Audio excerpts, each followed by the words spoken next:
Yo, what's up, chat? We got Mooseman in the motherfucking building. Welcome, You know what welcome. it is. What's up, brother? Right now it's just audio, so we're gonna go with the cameras in 5, 4, 3, 2. All the kids say that these days. What's up, chat? Hello, chat. Yeah, chat. Yeah, what's up, chat? And we got Mooseman in the building today. What's up, Mooseman? What's good with y'all, man? I'm so happy to be here. The Sureño Norteño right here. I'm getting hit with all the allegations lately, man. Bro, I seen you on Hater World, bro. Man, I kind of hurt my feelings, man, because you know, you from Sac, you know what I mean? You from up here, you one of us, bro. Yeah, you've been making your rounds, though. That's dope. But I'm fucking with you, you know what I mean, of course. You know what I mean? It's all respect, it's all love. No, you yeah, know what I mean? facts. And first off, man, I want to say that we appreciate what you do. Yeah. You know what I mean? Just as a content creator in general, and being able to be non-biased and being able to go to certain places where, you know, their opinions don't match yours. Yeah. Right. And you're able to just say your piece. Yeah, right? yeah. Because, I mean, I seen on Full Community where, you know, they were talking about the North and South rappers. Yeah. And you gave your opinion, you know what I mean? And you kept it honest. And, Yeah.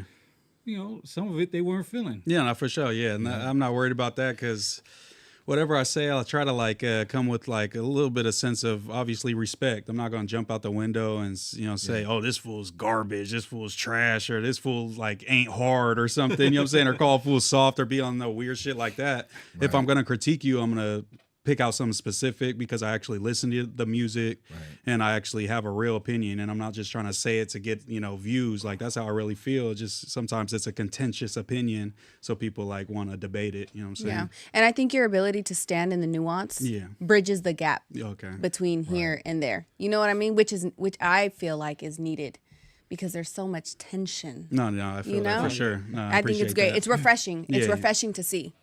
Well, that's why we got you, because of all the tension and shit. She's like standing in the nuance. She's like the median. You know what I mean? Yeah, the shit's up here. She brings calms it down. Yeah, I try.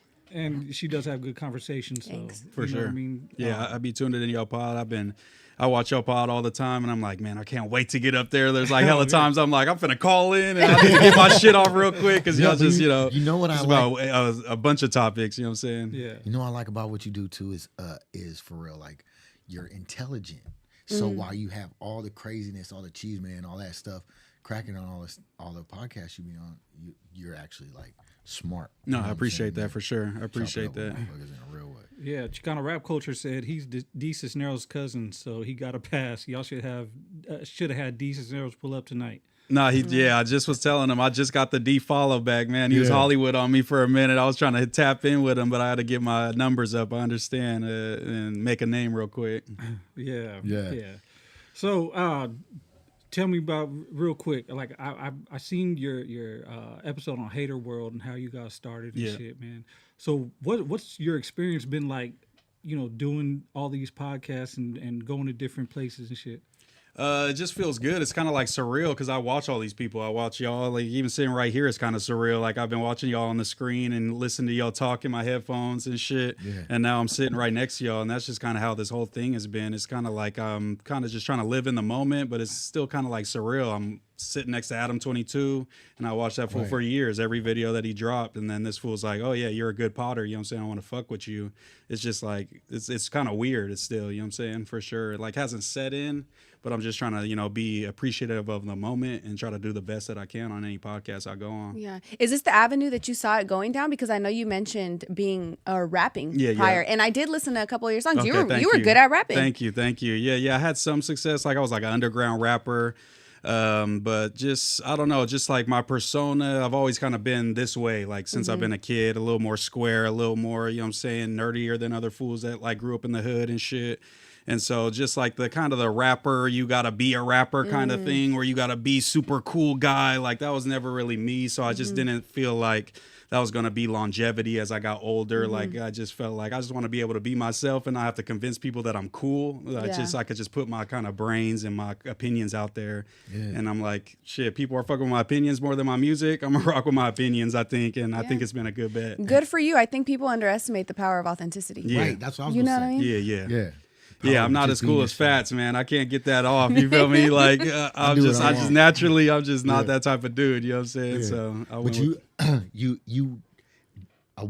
you stand up, you set yourself apart, even in all these things, these well-established podcasts, bro. Like you definitely are like a beacon. Like people, you just, that's what I was saying, is like you just like smarter. Yeah, thank you. Than most of the motherfuckers. It seemed like. Yeah, no, I appreciate it. As they portray themselves. No, yeah, I appreciate that for sure. And you know what? I think the climate of the social media space too, people are getting a little bit tired of the like baseless entertainment. For sure. You know what I mean? I think people want something of a little bit more depth. Yeah. And you're able to provide that for the podcast networks that you're on.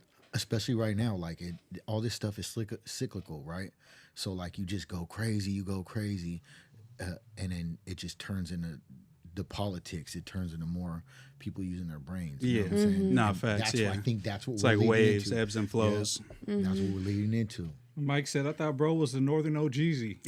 See, bro. Oh my God. We were just talking about that. We just talked about that, yeah. No, but yeah, even with going to that no jumper competition, that's how I got on no jumper. Was I just looked around the room, and what made me feel confident was like, oh, these fools are like in character. Like, yeah, they got 100,000 followers, but these fools, it's like a character they're putting on when the camera turns on. Like, I'm just coming up here just being me, and they're liking me better than their character that has all these followers. So I'm like, oh, okay, that's a good sign. Like, there is a lane for me to just not be this wild, outrageous guy and still get my shit off. You know what I'm saying? Isn't it a trip to see that difference? Yeah, no, for sure. Yeah, because then once I seen them kind of getting towards the real people they wanted, real people, I'm like, oh, this is gonna be a piece of cake, because all these fools are just kind of gimmick, like rapping. It's just like rapping. There's fools that have substance, and there's fools that's like, you know, they're funny and they have a gimmick, and people like them for that. You know? Yeah, it's like a caricature of themselves. For sure, exactly. Their persona. And that shit gets old. You know what I mean? Like we were talking about that earlier, right? Like that shit gets old. You know what I mean? The gimmick shit. Like I think you've said it before. People respect authenticity. You know what I mean? And you got to excuse my speech impediment. No, I got the same thing. I'm fucking part Paisa and shit, so it comes out. No, it's good, bro. Yeah. And I know you were saying your family's from Jalisco too. Yeah, so yeah. That's why somebody noticed, like, damn, is he bigger than N-Sane? Yeah. Like, I'm like an inch taller. Yeah, for sure. Yeah, but you come from Jalisco. That's where my family comes from. So the tall Mexicans, man. Tall, light-skinned motherfuckers. Rare out here. Yeah. So what was your first like parlay into podcasting? It was probably just through like the no jumper shit. Like I was telling you, I made a lot of people's thumbnails. That was kind of how I got the introduction. But I've always been a fan of podcasting. I was a Joe Budden fan way back in the day. I was a Joe Rogan fan way back in the day. So like I watched all that stuff, even like the guys who paved the way, Combat Jack and people like that, or even people on the radio like Big Boy and fools like that. I look up to J. Cruz, like, you know, fools like that. So just like, I just always like broadcasting, I always liked interviews and all that. So I've always just been taking that stuff in and just getting into that no jumper stuff and helping them with their streams. Kind of allowed them to be like, oh, you know what I'm saying, fuck with my boy Mooseman, kind of just give me shout outs here and there. Yeah. And then I started doing my own shit just like with my homies, and that started doing well, but I just kept pushing. And then the no jumper shit, the competition popped up, and I had kind of been in like boot camp, like podcast boot camp, like kind of doing my own thing. And I think that prepared me well to like for that moment. Oh yeah. So I just want to jump right into it, man. What's up with your boy Adam, man? He just got his ass whooped. Got cooked up, man. He talking about rematch. I'm like, my boy, you don't need no rematch. I told him you got to get punched like 1,000 times in the face before you get in any ring because you cannot take a punch, my boy. Like it's all bad. Yeah. So I think he's retiring from boxing. I think it's a one and done, and he's going to get into his Don King bag. Did but you talk I think to him about it? Yeah, just briefly in the DM and shit. But I just told him, bro, do not step in there until you get socked a good 1,000 times, bro, because you ain't got it. You cannot take a punch right now. You finna lose every single fade, and you making the company look bad. I was at the at No Jumper watching it live, like the little reaction stream we did, and we was all disappointed. Everybody was all hanging their heads after, like, man, let's get the fuck up out of here. We spent all day. Did you guys expect that it was gonna be more than that? Just at least he gonna throw a punch. My boy ain't even throw a punch. Yeah. I'm like, throw a jab. I thought the first thing you learn when you go into boxing, keep him off you. You'll throw the little jab real quick. He didn't throw not one single punch. He just got beat up by my boy, and it was over. Well, it was made for good entertainment. But he's not a fighter. I'm not expecting my boy to be the toughest guy out here, so I don't think no less of him. But just don't get back in that ring, my boy. That'll be my advice. The ring is way different than street fighting. It's way harder. You know what I'm saying? Anybody that's been in the ring knows like that shit. Dude, that's a different beast. For sure. Animal, you fight for 15 seconds and you gassed out. You know what I'm saying? Like, so a lot of street fighters try to go from the street and try to get in the ring and get whooped up just because they gas out. Yeah. You got to have a lot of endurance. So I'm having 2 weeks to prepare or whatever. It was like 2.5 weeks. I think he said it ended up being. Yeah. So that's, I mean. For a dude that's never pretty much fought in his life, it's like it wasn't enough time. And he said he did, but from that look, that's somebody that's never fought in their life. Like, that's somebody that, when you turn around after you get punched, that's like, you know what I'm saying? That's a clear sign, like, that's your big brother beating you up when you little type shit, you know what I'm saying? Not a grown man, so. And do you think he was really mad at dude, or was that just like. No, it's all a play. Everything Adam do, if it's him getting embarrassed, is him in control of it. That's like a big thing. He's definitely running a play always, for sure. Shout out to my boy, but he's definitely running a play. He don't mind being the butt of the joke. He's a marketing genius. Yeah, for sure. He's a different kind of dude. You could just have that dude bone your wife and then beat your ass. And he just keep it pushing, like, give me my check and we good to go. I'm gonna keep it pushing. That's like, great. Yeah, different. He cut from a different cloth for real. Yeah. So the consensus is that he's a Fed. What do you think about that? I don't know. I've been watching his interviews forever, and it's like. Well, you told me off camera that he was a Fed. Oh my God! This is no paperwork. No. I'm hella weak. No, I'm fucking with you. I think that is the theory. No, it's definitely him, Vlad. You know, everybody gets grouped in with that shit. But I think they're just good journalists. Good journalists ask the questions that the chat wants to hear you ask. You know, that the fans want to hear you ask. Not everybody wants to hear what inspired this latest track, my boy. You know what I'm saying? Like that's like honestly, I don't want to hear about that shit. I want to. If fools on the song dissing everybody, I'm gonna ask that fool about that because that's what all you talk about in your music. That's what the fans want to hear. So it's like it's the bullshit, but it's like we're on the internet. If you're known for the bullshit, that's what he's gonna ask you about. And I don't think that's unreasonable. You know. Yeah. Well, if dissing is one thing, but when you start asking about cases and shit, But what I learned, like, so when Lazy Boy was at Vlad, we went right. We were out there, and from what I seen, like, cause you know, I was like, man, Vlad a Fed too. You know what I mean? That was in my mind. So when we went there and we seen how everything runs and shit, and once we started doing this podcast, I get it, right? Because people, man, you don't know how many things we had to cut out because people will volunteer information, and it's like, bro. Wasn't even asking all that type of shit. Yeah, exactly. So then when you have somebody when like asking you directly, and you know you're not cut from that cloth, and you're just like, oh, okay, this, and on September 23rd at 9 o'clock, like, bro, what, you know? And then you got to take into account how big these platforms are. So these dudes are like, this is my look, this is my one shot. I gotta go viral. Like, I gotta get all my shit off because he ain't gonna have me back if I don't. So it's like, see, and that's the aspect I think of No Jumper that to me, to keep it a buck, it seems like it exploits a little bit culture.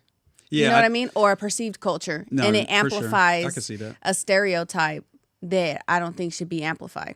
No, yeah, I get that. You get what I'm saying? No, I feel that, but I also feel like before Adam, there was not one single like black gang member on a podcast anywhere in LA. You know what I'm saying? So Absolutely. Like, every time I walk into No Jumper, the only other people than Adam and my boy Josh who works there and runs all the behind the scenes shit, everybody's black and brown up there. So it's like at the end of the day, like that fool's hiring black and brown people and putting them on the biggest platform on the West Coast. It's kind of up to you what you do with that. And if you're messy and he knows you're messy and he's going to do that, then he's probably going to utilize you and use you for that until he's done and then you're getting cut. But that's for you to kind of peep and kind of, you know, as a man to stand on that and know your morals and your code that you running by. That makes all the sense. Right. Yeah. And, you know, the questions that they ask, they're fucking whatever, but like I said, it's up to you to fucking ask them. But I just learned, like, after going to Vlad, after doing this here, like, okay, it's not, you know, it's not always, you can't blame somebody for asking the question. You got to blame the motherfucker that's answering stupidly. Right. Yeah. You know what I mean? And there's a way to not give that information and still be slick, you know, to keep people interested. You know Right. Yeah. And, you know, fucking, like Lazy Boy, when he first went up there, he had he was kind of nervous and shit when he went to No Jumper. Yeah. And shit. first interview. Because that was his first interview. Yeah, that's insane. And plus, you know what I'm saying? He was trying to, he's trying to keep his integrity intact. Yeah. You know what I mean? And so that's kind of hard. But as the more you do it, the more you kind of get used to it, the more you can gauge. Sure. Yeah, all this shit is a muscle. Yeah. And I think you've been exercising your muscle like that. You know what I mean? Because you know what to say, and you know which boundaries to cross and which ones not to. You know what I mean? Because I've seen a couple times you get pressed. You're like, hey man, that's just my opinion. You know what I mean? Yeah. I'm not trying to fucking argue over it, but you asked for my opinion.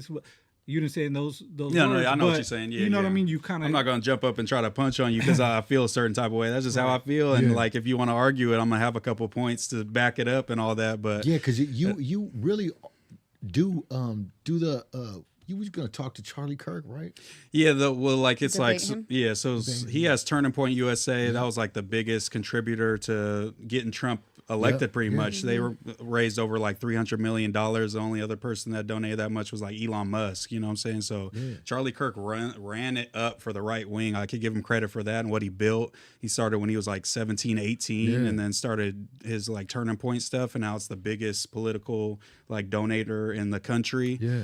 So I can respect that, but I disagreed with pretty much everything that he stood for. And he had Turning Point, and they go around the country and do like conferences and kind of debates, but it's kind of like softball, I felt like. And there was something called the Unfuck America Tour, and they were following, like on a bus, following Charlie Kirk, and would send people up to debate him, like people that are really well read. Mm-hmm. And so I was in the process of like joining that. And then he got killed. Oh damn! So what would you consider yourself? Like a liberal? Yeah, leftist? I'm definitely a liberal. I remember I saw that on the last pod. I'm like, I'm definitely not a leftist. You know what I'm saying? Shout out to the leftists, but they're just too radical for me. You know what I'm saying? Just some of the things where it's just like, free Palestine, but that's not going to be like the single issue that I'm not going to vote for somebody because they don't support my specific view on that. So I think that's kind of counterproductive because at the end of the day, they were pretty much telling everybody not to vote for the left side. And then that, is pretty much just votes for Trump at the end of the day, or vote for the Green Party. That's the same thing as voting for Trump to me, Yeah. What do you think about the game of politics? Like, do you believe that even having a political stance is conducive to the state of the United States?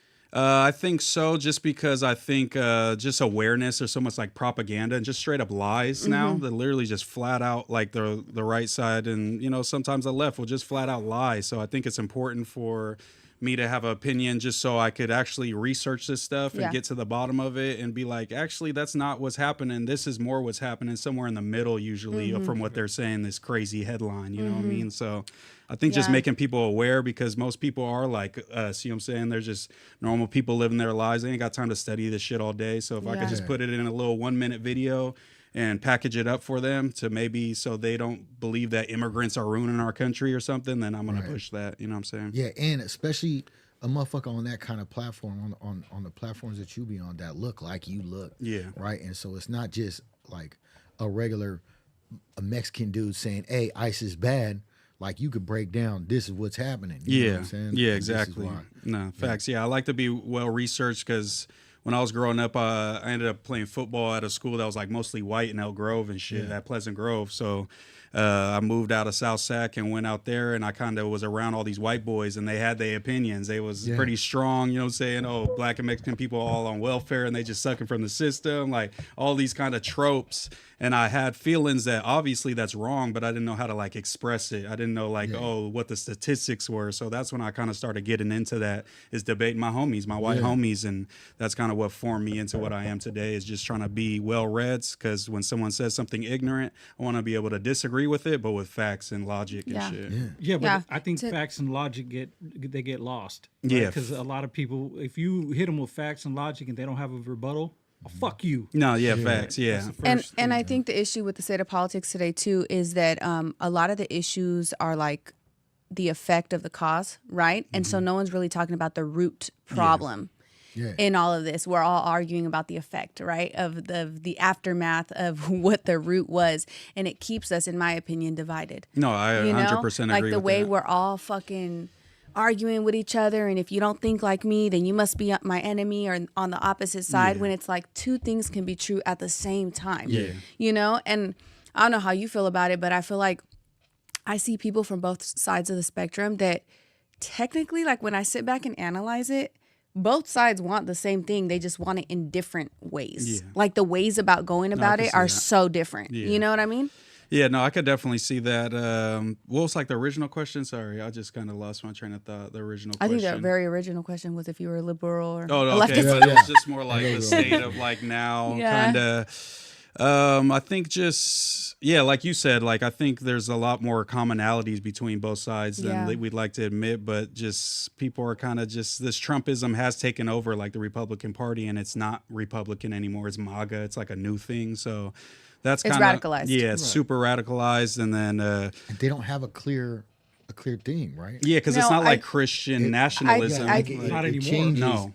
Definitely. No. Yeah. I think what happened was Trump overpromised and underdelivered. Yeah. And I think they noticed very quickly that with the swamp he was talking about, he's a part of. Yeah, facts. You get what I'm saying? And I'm not even super anti-Trump. I ain't gonna lie. I don't like the ICE shit, and I don't like, but like some of the tax stuff was kind of cool. You know what I'm saying?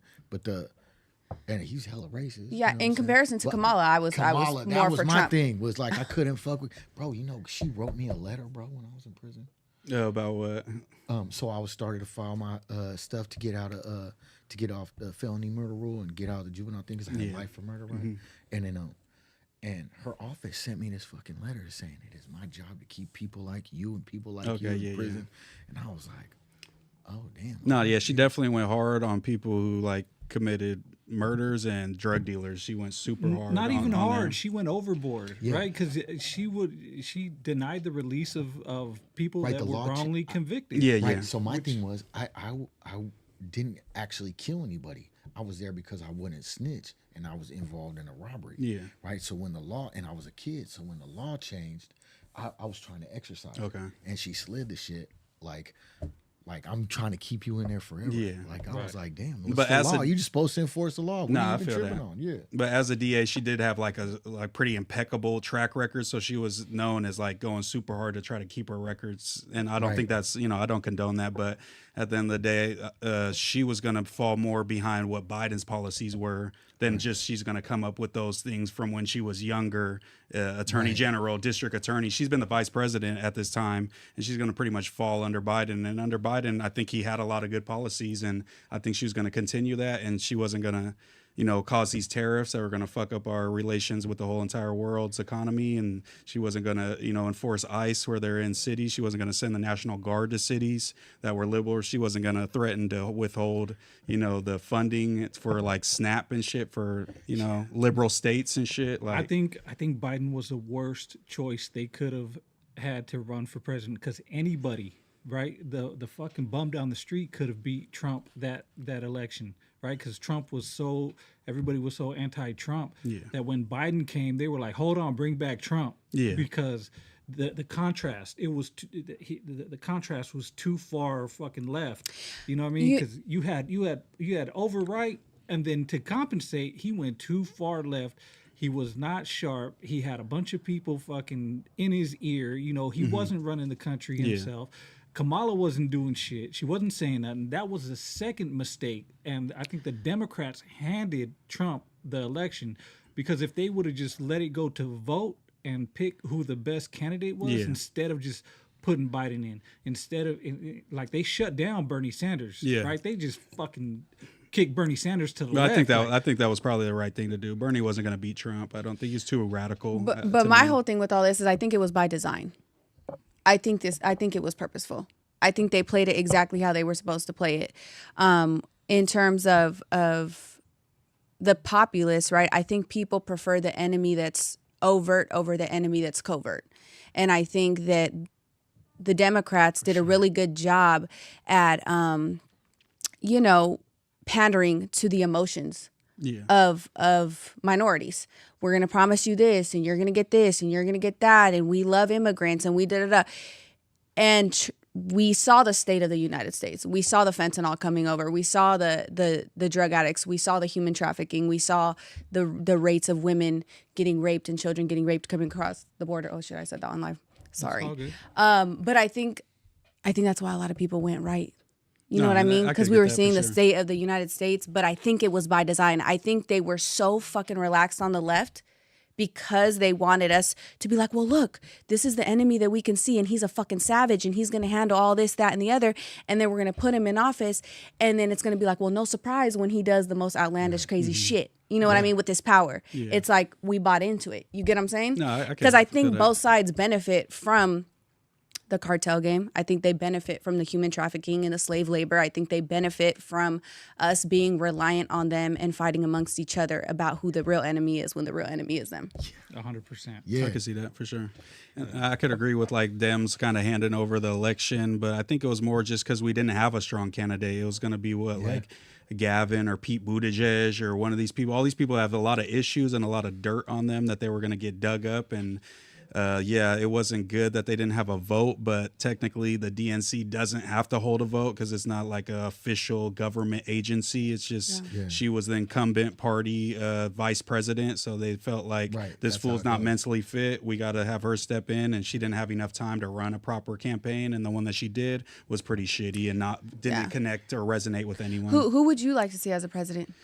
I mean, I hate to say it because I get a lot of hate for it, but the only person we got is Gavin Newsom because he's the only one that could kind of debate with Trump, the same kind of Trumpism that he has, that kind of savageness. There's nobody else on the left that really does that other than Buttigieg or Pete Buttigieg, but he's gay as well, so I don't think people, that's going to be a big thing against Gavin, him. The way he fucked California up is just like man, so smarmy. I can't do this. So you go for Gavin because of his I suppose his ability Charisma. to match energy with Trump, but policy wise, the way he handles the state of California, you are in agreement with the way he runs our state? I don't think I would be in agreement with everything, but also, we're still the third biggest GDP in the world, California is, you know what I'm saying? We still have a ton of tech here that we're still, a surplus in the budget, one of the only states that is. So it's like, I know we have a ton of issues, but at the end of the day, California is still the best state in the world, pretty much, So it's like, in terms of agriculture, everything. So he made mistakes and there was missteps, and a lot of the COVID shit he didn't handle well, but I don't know anyone that did handle COVID well either. So it's like, I don't blame a lot of things on like a novel virus that we were learning new things about, not handling it the best. And then like the train shit, that's a bad thing. But he didn't propose that. That was approved in like 2016 or 2014. I think they voted on it. Yeah, but all the money and he just was missing dumping the money into it, trying to Yeah. make something happen to get people on his side. But that's a misstep. But in terms of, he's not going to send ICE out. He's fighting against Trump. He's saying the police shouldn't comply with ICE. He's stepping to Trump. He's one of the only people that is in America. Yeah. I guess my issue with Gavin Newsom is I think one of the major advantages that Newsom has is the fact that geographically the California is we're the fucking state to be. Yeah, you know what I mean? In terms of weather, in terms of all that shit. I'm not saying he's the reason why we're so great, but like at the end of the day, he didn't bring us to shit. Like there's 49 other states that are way more shitty than California. But I worry the way he handled the Palisades fire, dude. Like, come on, man. I mean, he could have done a better job. The way he handled the Palisades, the funding, like the way he's not trying to track with that $28 billion for the homeless. Yeah, no, I get that. So he says he has his own people doing his own audits, but. I mean, when we're trying to bring it up for audit, he's vetoing all that shit. Yeah. There's got to be something sketchy. And that's my point. Is I worry about is our success as a state based on a high level of corruption, and is that a net positive? You get what I'm saying? Yeah, it's probably a net negative for sure, but I'm sure if we looked into a lot of these states, it seems like the government benefits from corruption, Yeah, and I think even if we zoom out and we look at United States as a country compared to all the other countries, it's like the game that has worked for billions of years. And I hear all those concerns, and they're valid for sure. And like all the homeless shit, it's like I don't know what the fucking how to solve run for governor, homelessness, bro. You know what I'm saying? Maybe one day. I'm not ready yet. What do you think is going to happen when they start tracking down this money? Yeah, but it's like I just kind of weigh things. So it's like there's some corruption with Gavin, with the government money going to somewhere maybe it shouldn't have been. And then I look at the Trump side. He's accepting a $600 million jet from Qatar. He has the Trump coin that allows these Saudis to donate to him unannounced or untracked. So he I think his son got a $300 million contract with the Saudis. So these are people that have committed acts of terror in our country, and he has open business with them that's under the table, and they could just even the Trump coin. If you're one of the top 50 donators, you could come to the White House and meet Trump and talk to him and get in his ear and tell him whatever the fuck you want to tell him. So I think that level of corruption is just on a whole nother planet of even the Gavin Newsom's corruption. Well, isn't correct me if I'm wrong, isn't Israel not a part of our foreign aid? They don't have to apply. I'm not sure. I know we send about $12 billion a year. Yeah, and they lobby for a lot of the United States for policies sure. Yeah, as a whole. AIPAC goes crazy in the United States. But they don't have to. Every other country has to apply to get like audit. for the forest shit. So there we go. They're like a foreign entity, but they're going to say AIPAC is the Jews within America pushing, and they say we don't have ties to Israel, and that's the guys that they hide behind. Yes, you can debate whether it is or not. You know what I'm saying? But that's what they say is we're just pushing for Jewish interests in America. This isn't Israel interest, but at the end of the day, Jewish interest is Israel interest because over 80% of Jewish people support, Israel, and the existence of Israel at least. So that's another example of high level corruption that's going on under the table. Yeah, you know but what I mean? Even it's on top of the table. That AIPAC tracker, that's tracking all them politicians, and they're making millions of dollars from AIPAC, and they're going right into Congress and fighting for the people that are paying them. And it's like I can't blame them. I would want there to be a Mexican AIPAC. I want us to band together and create some shit where we can lobby, because that's the only way you got to get into people's pockets. It's like, shit, we should have a Mexican AIPAC, and we could, we're bigger than them. We have more people than them. If we get our business right, we could do the same exact thing that they do. Yeah, I think after seeing the way we're so easily infiltrated, though, I don't know how much I'd trust. No, I feel that, yeah. I feel like we should have an intelligent AIPAC, like people that study and people that fact check. It might not be everybody, but we'll take everybody donations. We'll get everyone's for best. The cause. Yeah. And we could call it Wet Pack. Oh, we're already on to something, boys. We're already on to something. Hey, but I think my biggest issue with Gavin Newsom, one of my biggest issues was the gas tax. Right? Yeah. Because we were already paying tax. You got tolls. The tolls went up. The bridge tolls, right? Yeah. Going to San Francisco is crazy. We got now. this gas tax. They're making billions of dollars off this gas tax, and these roads are shit. Yeah. You know what I mean? Even every time right here on Watt. Right, coming up here, driving to Sacramento, dude, like this shit. I mean, it's for shit, right? And, so we already had a gas tax once. Was supposed to go to, funding the roads and shit. Yeah. That got diverted to other projects. Mm-hmm. Then we have another gas tax, and the bill allowed it for them to raise the gas tax whenever possible. Yeah. Not only that, bailing out PG&E. What the fuck kind of shit is that? Mm-hmm. Like, too big to fail? Let somebody else come in and take over PG&E who can run a fucking business, right? Because there's other companies other than PG&E. You got SMUD, you got fucking... what's the other one down south that they have? I forgot. But there's other places other than that PG&E could have taken over. And could have taken over. Like if you're gonna be a corporate country, or what is it? Not a conservative. Capitalist. Yeah. If you're gonna be a capitalist country, right? Let capitalism work. Mm-hmm. If that's what you're gonna do, but you can't be a capitalist country and then be a fucking what is that called? Where they like communism or something, or like socialism. Socialism. Yeah, socialism. Can't be a socialist and a capitalist country, right? So you got to let the shit work.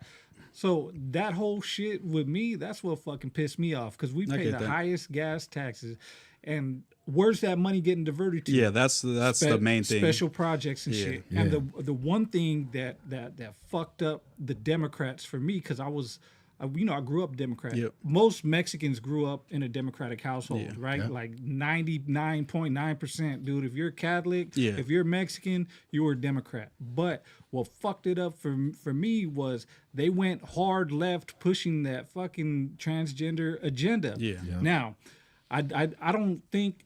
Like, I'm for equality across the board for everybody. But when you push something so hard to make it to be like, hold on, now you're impeding on my rights or my children's rights because of what you want, that's where they lost. That's where they lost me completely. Yeah, I think that's where they lost a lot of people. And I talked to hella people. Yeah, that's where they lost them. And so they would rather have a fucking a crooked business owner than somebody that goes against their morals and values, right?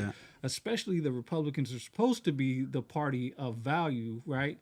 So you got, but they used that to their advantage, and the Dems didn't have nothing to counter that. They used the whole transgender, Yeah, they women's definitely sports and blah, blah, blah. propagandized that because I mean I've followed the Biden administration, even Kamala. That Kamala campaign trail, she didn't say one word about trans people at all. But the whole thing was she's about to win and create a trans America. There's like 0.05% of America's population is trans, and Republicans love to talk about it because it distracts from every single other actual important issue that we have on the table. Exactly. But I don't that's think a that big the issue. left side push, there's like the leftists push that trans shit, but more center or left people, we're not with the, I all love the trans people. I know trans people, shout out to them. I want you to have rights, but also like, I don't want, a bunch of, people transitioning into women and then taking scholarships from women and eliminating the whole reason for Title IX. And, the whole reason why women's sports exists is because I don't give we a need shit them about to all have that. the spots. Take all that shit, do all that shit. I don't give a fuck. Don't fuck with the kids. But I That's think, all But I care don't think about. that was happening at the scale that it was put out, is But what it I'm was. saying. Oh, I don't think it absolutely was. do. And I seen it. I in can my tell you, daughter's school. my daughter's. I was just gonna say that Right. my daughter's school too, and like the majority of my daughter's friends believe that they're queer, and I think that a lot of that has to do with what we allow on social media and what they were allowed to push. And to be quite frank, right, every media outlet, what is it, like 80% of media outlets are owned by leftists. That's how it used to be, but now it's kind of split the other way. Yeah, now it's right wing owns most teetering. of media. But during that time, I think when transgenderism was really on full display, they weren't pushing out your more level-headed for sure. liberal Right. voices. They were pushing out more the radicalized voices. And I think that's what caused this surge. And you're absolutely correct with the numbers, right? 0.5% of people are transgender, right? Like truly. Yep. But we're seeing that number rise, and not just that, the detransitioners.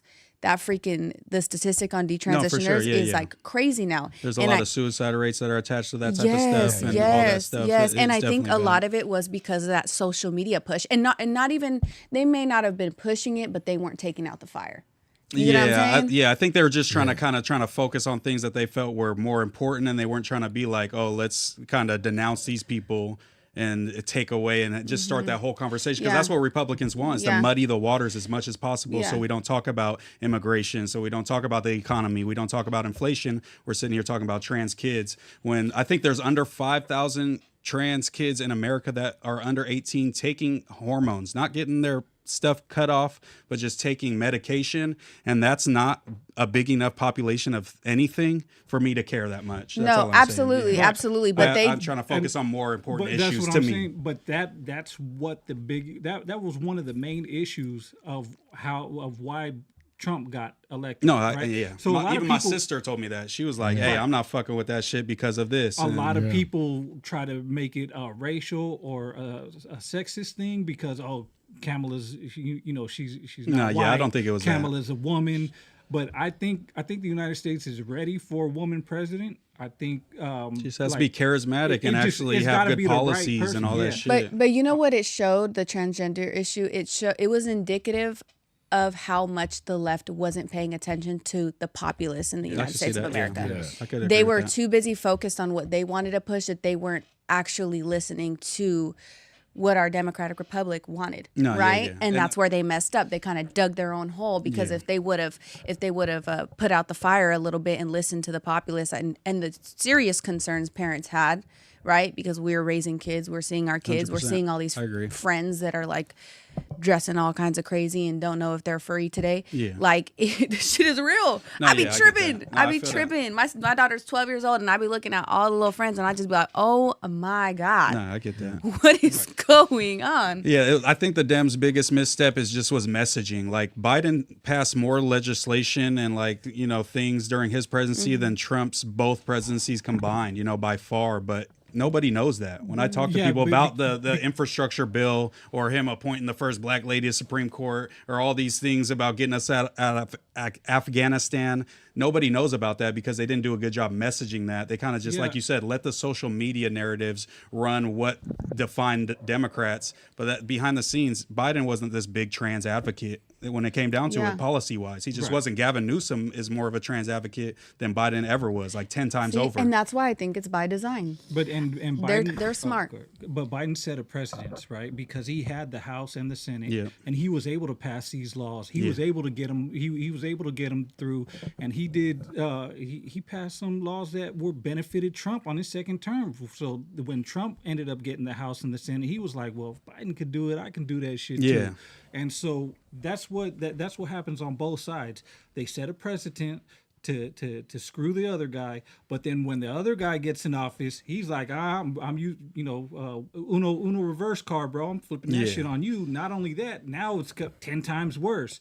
Just like Gavin Newsom did with the fucking the voting districts in California because of Texas. Yeah. And I love that. And that's why I like Gavin Newsom, because he's get willing that- to do that. You know what I'm saying? But Uno reverse card. Yeah. Put a Republican in here. Now you're gonna have the same shit. Then Yeah, but motherfuckers are gonna if they start the shit throwing. I want a motherfucker that's going to throw shit back. I don't want a motherfucker that's going to just fold and just allow them to play dirty and break the rules, and then we're not breaking the rules too. If you're cheating, I'm cheating because we're both in the same race. I want someone who's going to be loud, but also be smart and play chess, not checkers. I That's get that. checkers. That's You know one what? move versus another move.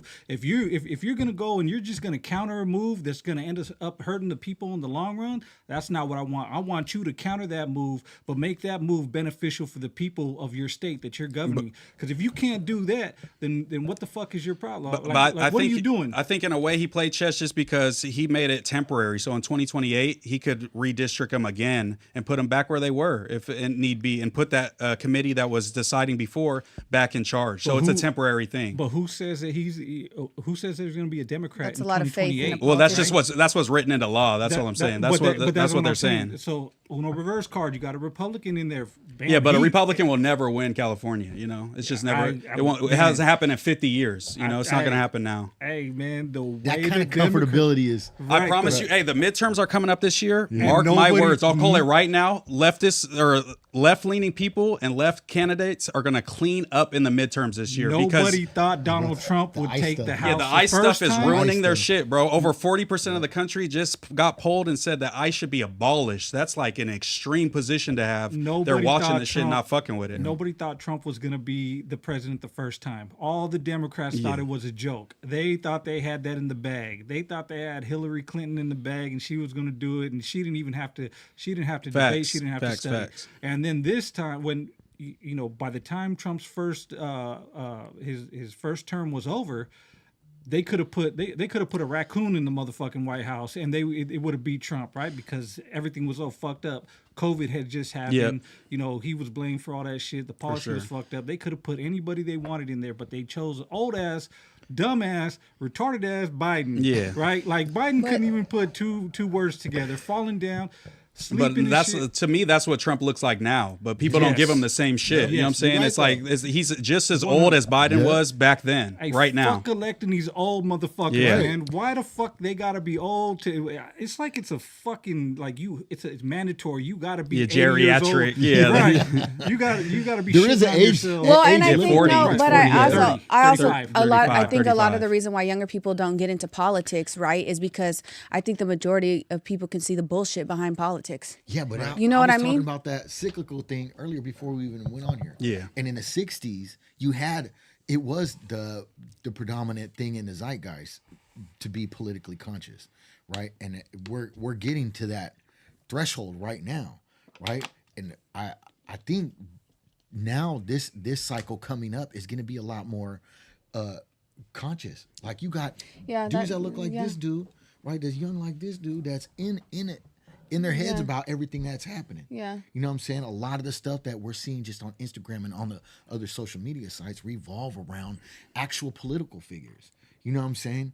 And what's happening in the streets right now. You know what I'm saying? And there was a big ass study that was recently done that a lot of Gen Z were like seeing the highest amount of Gen Z people go to church. Yeah, I saw that Right. too. You know? Yeah, that's me too. So I'm like, It's kind of like the pendulum swings one way and it swings Yeah. back the other way. And like Yeah. you said, in the 60s, it was that way. What was happening in the 60s? Civil rights, things that were waking people up to be like, damn, a lot of weird shit's going on. Let me be Yeah. in tune so I can know what's going on. I just hope more nuanced voices get amplified. You know, more level-headed people get Yeah. amplified, especially on social media. This like gaslighting of people to like, you got to speak on every topic because then you don't care. And, sometimes it's a prayer warrior. You feel me? Like, I ain't always talking about topics, one, because people aren't emotionally regulated. Y'all can't handle what I have to say. But I pray. You know what I mean? That's my lane because Jesus now. Your popularity on these podcasts, it's a symbol, right? It's kind of a beacon. It's like even these things that are known for drama, you know what I'm saying, and basically arguing with each other are now saying, okay, well, we need somebody who's got that kind of thing. For sure. And not just talking about problem, right? The solution. That's the biggest thing I had this week. Like, I got in tons of arguments at No Jumper because we were talking about a dude that's at No Jumper, Flacco. He pretty much called the people that fought at the LA MLK parade. They got in a fight. Somebody got stabbed. It was some gang members. He was calling them animals. And I was pretty much saying that's counterproductive. You don't dehumanize people. And he doesn't get as much credit because this fool covers this shit all day, every day. And I've never heard him talk about a solution. I always tell people, beware of people. I call them jacker offers. It's JAQ, just asking questions. If you got a motherfucker that's always asking questions and never providing answers because he doesn't take 5 minutes to Google search his questions that he cares so much about, that's somebody that's dishonest and bad faith, and you should not listen to them. If all they do is say, the immigrants are getting, sent here. Like, I wonder why that's happening. It's like, Google it, find out. You know what I'm saying? Right. If you have a conspiracy, if you think the earth is flat, I expect you to have some facts behind that because you Googled it and found out. If you don't know anything and you're just like, well, I saw this, that's kind of weird. It's just like, that's pointless. That's, you're clueless. No, and that, and not even just on a political spectrum, right? On a relationship level, even down to a relationship level, don't bring up problems without solutions. Yeah. You know what I mean? Like, even arguments, disagreements, that should be just like common sense, because if the goal is to reach some type of middle ground, progress, to make the United States a better place, then we can't just be sitting around talking about fucking problems all day. Like, what are we going to do to fix it? How are we going to plant those seeds in the minds of the up and coming people that could potentially see themselves get into politics? You know what I mean? Yeah, I agree. So hopefully in the future we have once these old timers. No, for real. Once the clock is up, we see for real. some all fresh the boomers. heads. Yeah, all the boomers. Yeah. So have you spent a lot of time in LA? Yeah, I was born in LA, and my pops, he lived in Pacoima, grew up in Pacoima till he was about 10, 11, and then they moved to Meadowview out here. So then my grandpa still live there to this day, for about 60 years they've lived there.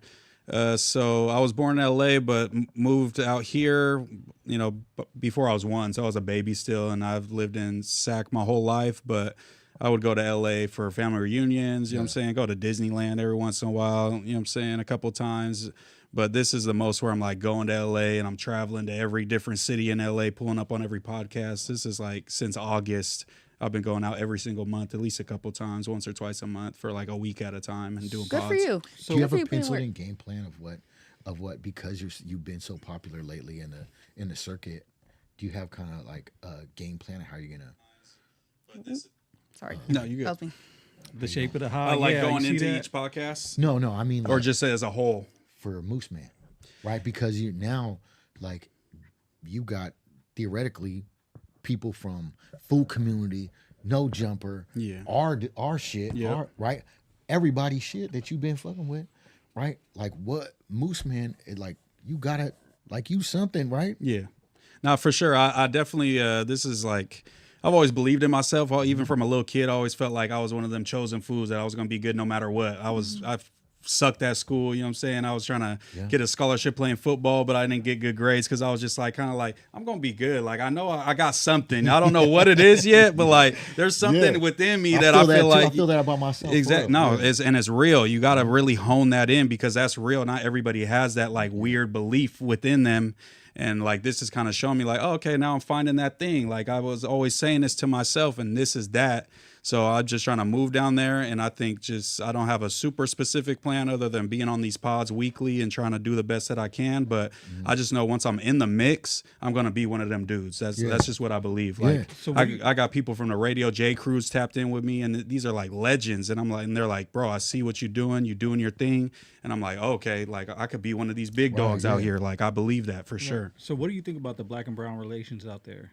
Like you see it from outside looking in. Question. Yeah, you know what I mean? It's way better, and I think it's like like certain places it's much better than other places. Like Long Beach is still pretty, you know what I'm saying, a lot of friction going on, and that kind of frames how a lot of those dudes that come out of Long Beach talk about Mexicans on podcasts and things like that. They're kind of more like they fucking hate us, all Mexicans are racist. But then I talk to like, you know, the dudes that are at No Jumper, and they're like, you know, black and brown, like the hood right next to us is Mexican. We cool with them, you know what I'm saying? We don't beef with Mexicans like that. We beef with other black fools. So they're just, you know, we're good. We're good. So in most places in LA right now, it's pretty like they're side by side and chilling. Yeah. Mm-hmm. I think those pockets though. Yeah, the pockets is kind of what like define it, and kind of is where the narratives come from. But everything that I've seen, like fools have never treated me weird. No black fools have ever like treated. They're tripping on their people way quicker, and the same with Mexicans. They're tripping on a Mexican fool way before they ever mess with a black fool. Well, go ahead. We were talking about that the last pod about the Snoopy Badass saying that all blacks are scared of Mexicans, right?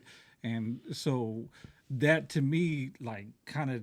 It started a fucking argument, right? That was like an unnecessary argument. Yeah, right? so like, unnecessary. It's like an unnecessary thing to say, but I see that coming up a lot, and it intrigues me because we don't get a lot of that up here, right? Like if it's fuck you, it's fuck you. It's not fuck you because of your color. It's fuck you. Yeah. But if it's just my homie, it's not my homie because, you know, he's Mexican. It's my homie because that's my homie. You know what I'm saying? Yeah, when I went on No Jumper for that competition, one of the things that Lush asked me was, what's the biggest difference between Southern California and Northern California? And that's what I said, the race relations. It's like out here, it's like everybody's saying the N-word, everybody's in gangs together, everybody's hanging out all day. It's like, so when they get into that, black versus brown shit, I'm like, make sure when you're talking about California, you keep that in Southern California, because up here that's not how it goes down at all, like pretty much at all. So it's like I always try to make that clear, like, well, up here we good. I don't know what y'all got going on in certain places, but we're good up here. I wonder if the rise of like entrepreneurship down south and podcasts and content creators and all of that is kind of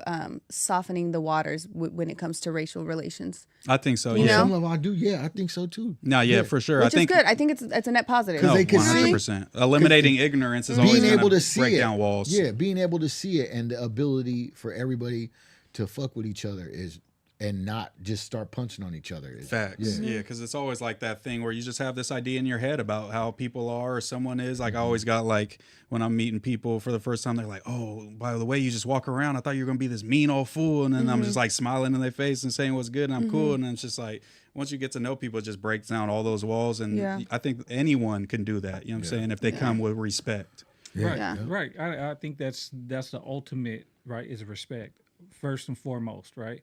And you know, we've talked about that before. You even have respect for your enemies to a certain extent, right? Like you got to have respect for anybody. You got to respect a gun because you know that motherfucker's gonna go off, right? And so you got to treat a gun a certain way. You can't just fucking take it, throw it around, toss it up, in there, yeah. So you have to have a certain respect for everything. You know what I mean? And I think people lose sight of the respect factor and think like, oh, we're on the internet, we can say what the fuck we want, or I'm hiding behind a fucking fake account, you know me, or a bot account, like, with no picture, no no avatar, picture, they barely started yesterday, you know what I mean? They can say whatever they follow they want. 3 people, 0 followers. They're about to say the craziest shit to you. Question. Yeah. So you came up with Back on Fig, right? And you work in No Jumper, which isn't really defined by any one group segment, right? And then you went to Haters World, which is full scraps.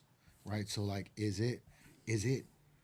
Have you noticed anything between like the grooves and the Southsiders and the just the energy in between a full on like hood gang podcast compared to like something like No Jumper? No, I don't think so. They're kind of in the same vein, honestly, once I sit down with them, because they're all trying to do the same thing. They covering topics, or, you know, I don't think any of the podcasts that you named are like super just like, you know, we're activa, we're banging on camera and shit. Like they're just talking about topics. So it's like, I come in and it looks like, you know what I'm saying, a bunch of essays, but as soon as we sit down, we're just talking about shooting the shit. Yeah. And it's all good. Yeah. Especially lately, Hater World, I guess, has been getting a lot more like non-biased, really. Like, And I think I'm a part of that. Honestly, that's dope. you know, just talking to him, and I think him just getting older too. I think when fools get older, they kind of get a little more wiser and more open-minded, just in general, when they're not as attached to the bullshit. You know what I'm saying, and all the drama and things. But I love to see that, because it's just like, I want to see the unbiasedness. I want to see him be like, oh, okay, yeah, these fools from the North are dope. Yeah. And it's like, he's not just being like, oh, that shit's ass because they're from North. He got on me. He got on me. I saw you, yeah.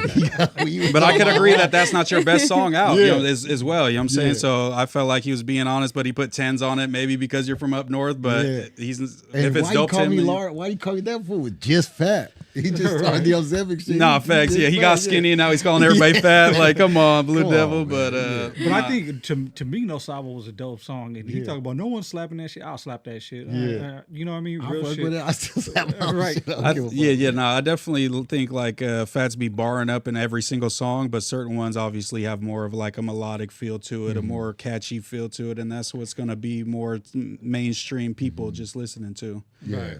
Well, so you listen to Crow, right? I listen to Crow probably 2 times now. Yeah. Okay. What did you think about that album? I liked it a lot. It definitely, I could tell you guys were like putting out a real professional product. It didn't seem like rushed. It seemed thought out. It seemed thoughtful. It seemed like all the songs had substance and they're real songs. They had verses, hooks. I like that they weren't too long. No song over 3 minutes. I think it's important that fools don't have that good of a, attention span no more. So those shorter songs do well. I think it was overall dope. I think there was maybe a few songs that I wasn't feeling, but other than that, I think it was super good. I think Casualty was one of my favorites, and I think the song right after Casualty was my other favorite. They're more like harder, like, you know what I'm saying? You really were in your bag. Ask Me was the other one. I kind of like that Fats vein. I don't love Fats yelling on the track so much. I don't like the yelling flow as much. But the barring up, going crazy, saying cool Fats with the, I might let some shells off Fats. Like, I'm banging that. I for surely could, see that going far and going up for sure. Thank you, bro. But you're a very good rapper. You and GB are very good technically.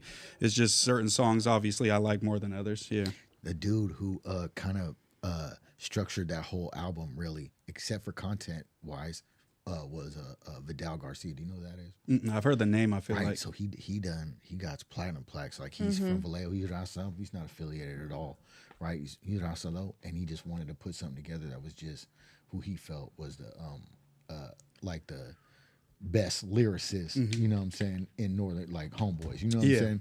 And he picked me and he picked GB. I thought that was dope. And so he did all that. He done like Rick Ross and Lil Wayne. The production sounded like big. It sounded like grandiose. He did most of Burner's Gotti album. Okay. Yeah. It definitely had a super professional sound to it. Sometimes, like, even when listening to your music, some tracks are mixed better than the others. So I like when your shit's mixed very well. And sounds way better for sure. Thank to you, me. bro. I appreciate that. Yeah. So, okay, you did your homework on Northern California rap. A bunch of them. Yeah, I got a whole list of fools for sure. Yeah. I've been doing my, I was just trying to kind of crown the top fool. Oh, you pulling out a list. Let's go. Yeah. I'm pulling out I was doing my shit. I got Track Money P, Triggerloke, JPZ, you know what I'm saying? Truly Goonie, Rico Too Smooth, Ali Bo, GB, BFD, Lazy Boy, Trapper Loke, Cinco, Lil Nate the Goer, Acito, Lil Adrian, Lil 1700 Adrian, Young Iggs, Lil TYS, obviously. Rest in peace, TYS. Young Flax, and then Top Rank Demon. That was like kind of my list of like the guys who I felt like put up some numbers on streaming as well as YouTube, and then just kind of have a swag to them that I could see, hitting a mainstream level, kind of, you know what I'm saying, that have potential. Yeah, but, so I don't judge off numbers. I know everybody goes off numbers. I don't judge off numbers. Even I do.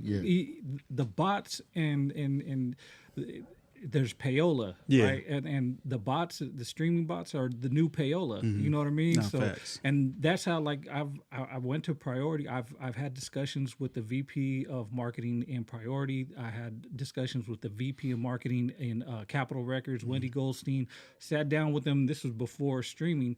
But they were like, we can tell exactly who we want to blow up. Like we know when we get an artist, we're gonna give them a platinum plaque, we're gonna give them a gold plaque. You're gonna press that button. They do, and it's how much money they put behind that artist and shit. And I think a lot of the streaming shit, you can tell certain, like, just by the numbers, the difference of numbers. You got one song they got like 25 million, and the rest of them got 40,000. No, facts. Like, come on, like that one was pushed harder. Why was it pushed harder?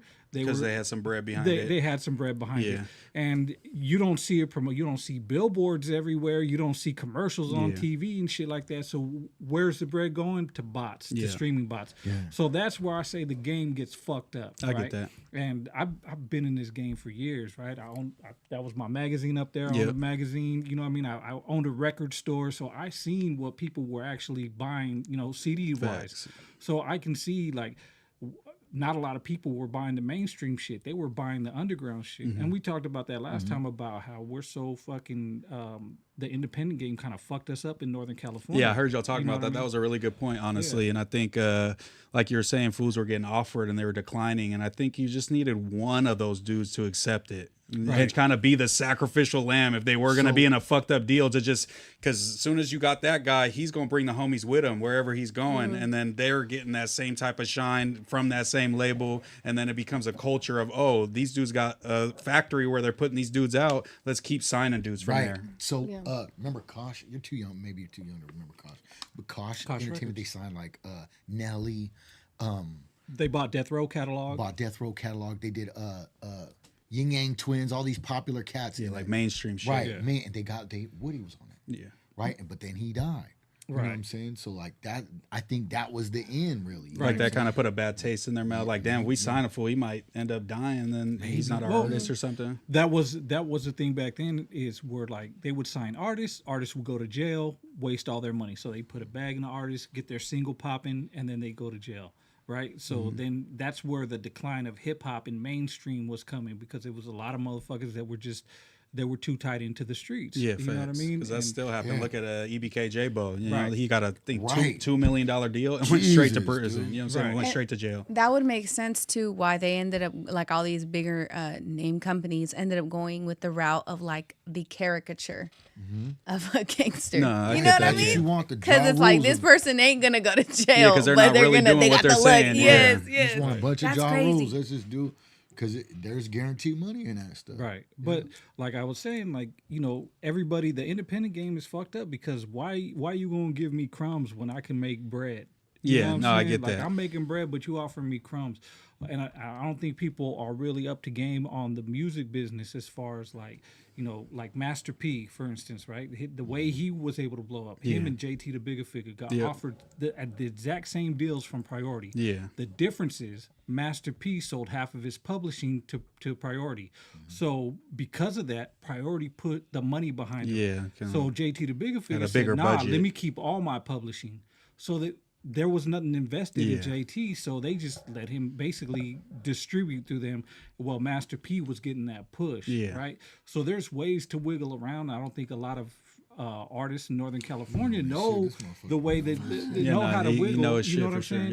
yeah. Well, like I've been in this business for how long? You know all the history, everything. Yeah, and I've seen labels like fucking put. Like there was in Las Vegas, they had signed the Onyx DJ X1, right? They put there was a label put $800,000 behind them, and that thing sold 5,000 units, right? Because they didn't put the money in the right spot. They didn't do the payola. They bought everything from fucking car fresheners, air fresheners that said X1. They bought like fucking, merchandise and shit. The dude got a Bentley. You know what I'm saying? But no Chains money and behind shit. his record. Right. Yeah. They put 800,000 behind it. Well, the production was dope. The studio was dope. The features were dope. But the marketing was off, right? So that's where it all boils down to, is marketing. But now it's payola. But the fucked up thing with the payola with the streams is now like the fucking like the streaming services are getting hip to it. So you know, it also makes them money. But at the same time, they lose money, right? Because they're paying out cash to certain people. Yeah. So if you're buying 10,000 streams, they're gonna cut you off. But if you're buying 1 million streams, they won't keep you on because they want to get that revenue, right? That's all ad revenue, that shit.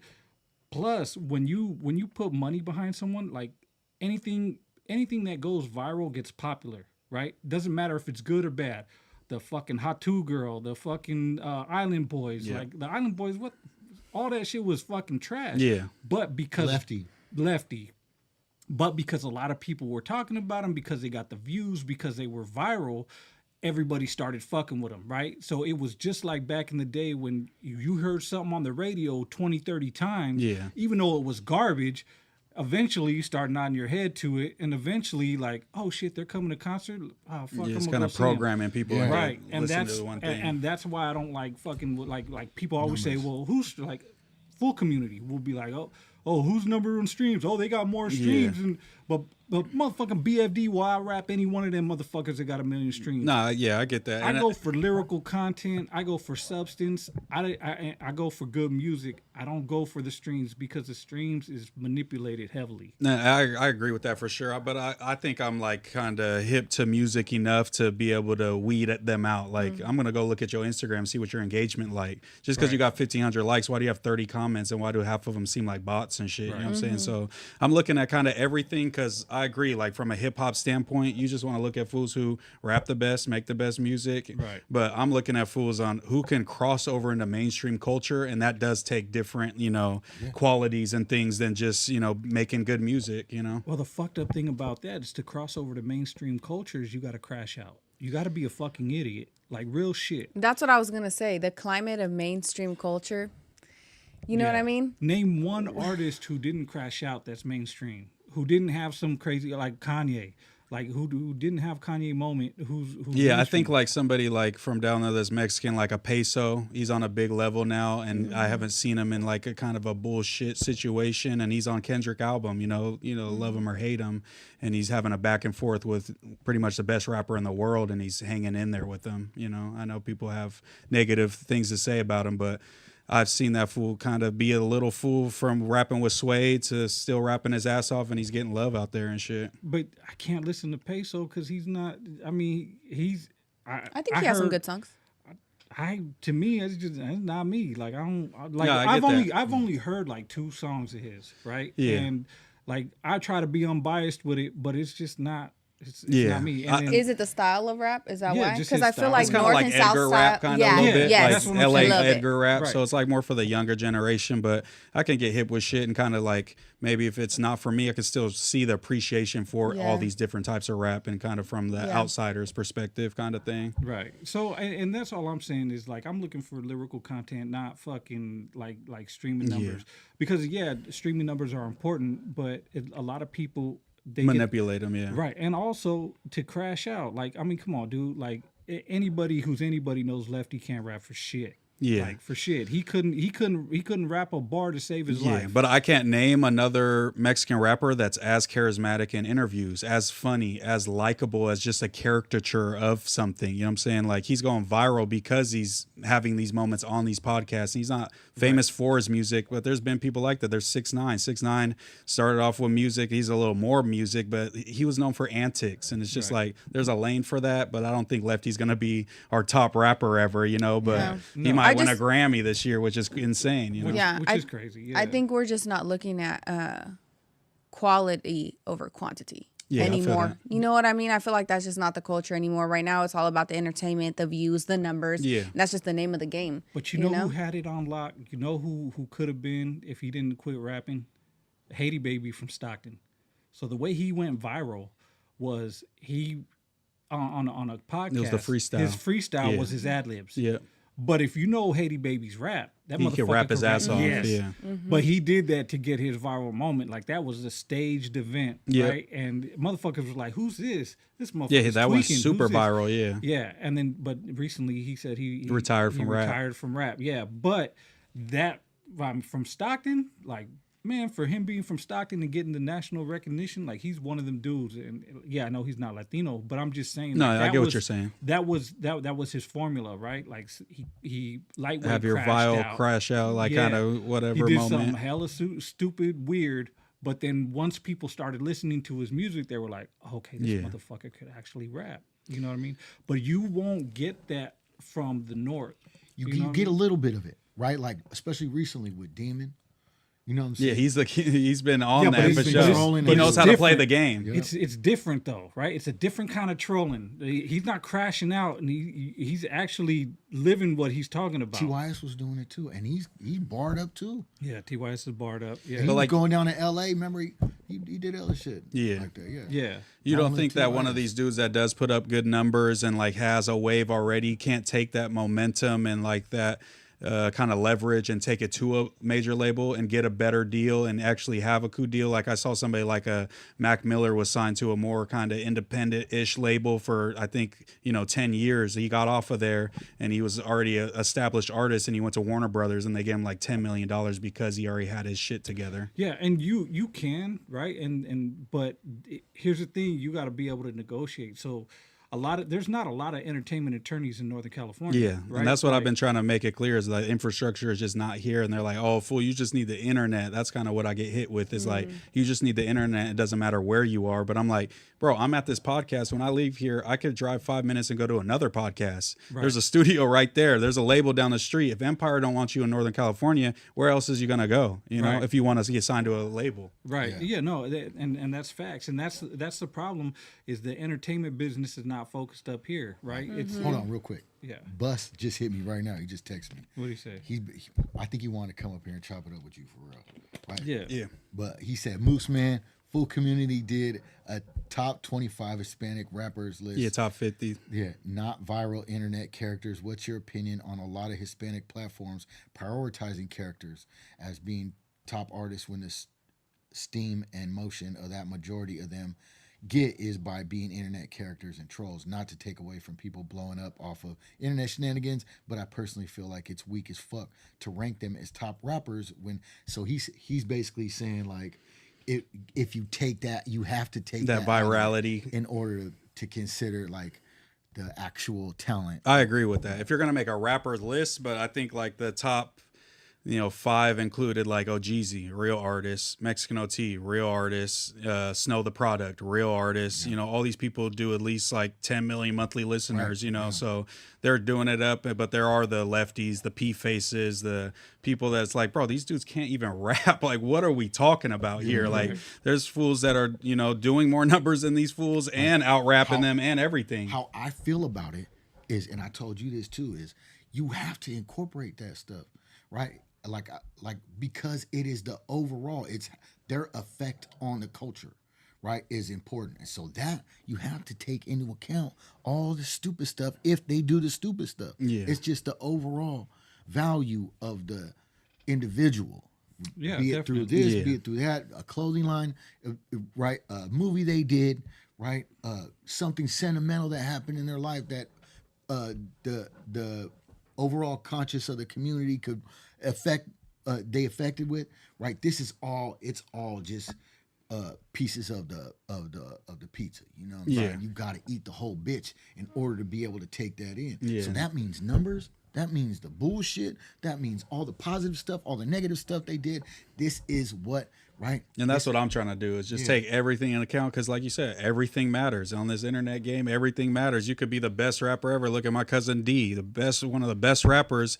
This fool doesn't want to put himself out there. This fool isn't very personable. He isn't very he's not going to crack too many jokes if he's like on camera. Homie, man. Shout out D Cisneros. Yeah, shout out to D. My so what is raps his ass off, but like he don't want to put himself out there, and it's just like that's going to take your score a little bit down for me. Yeah. So understanding the game and doing what you're doing with podcasting, going on all these podcasts, what do you want out of it? You want like the fame? You want the money? You want the business? I just want to just do like my whole goal was always just to do something that I love to do for a living and live a good lifestyle. I don't have to be the richest dude in the world, but I want to have a nice crib, a nice car, and just do this fucking podcast and shit. That's really my only goal. What's been the biggest obstacle thus far? Just probably the move to LA, just traveling back and forth. Like you said, the infrastructure in Northern California, it's getting there. There's a lot of like Dregs. All these people are popping up. Even the Trevor Potters. You know what I'm saying? Right. Yeah, all these dudes are popping up. So that's like the foundation. But it's like I could get fast track with 5 million subscribers. I gotta take advantage of that because they fucking with me. You know. Yeah, so. yeah. Hold on. ML415, thanks for the 199. He said Juan can't talk about view numbers. Fool got a lazy eye.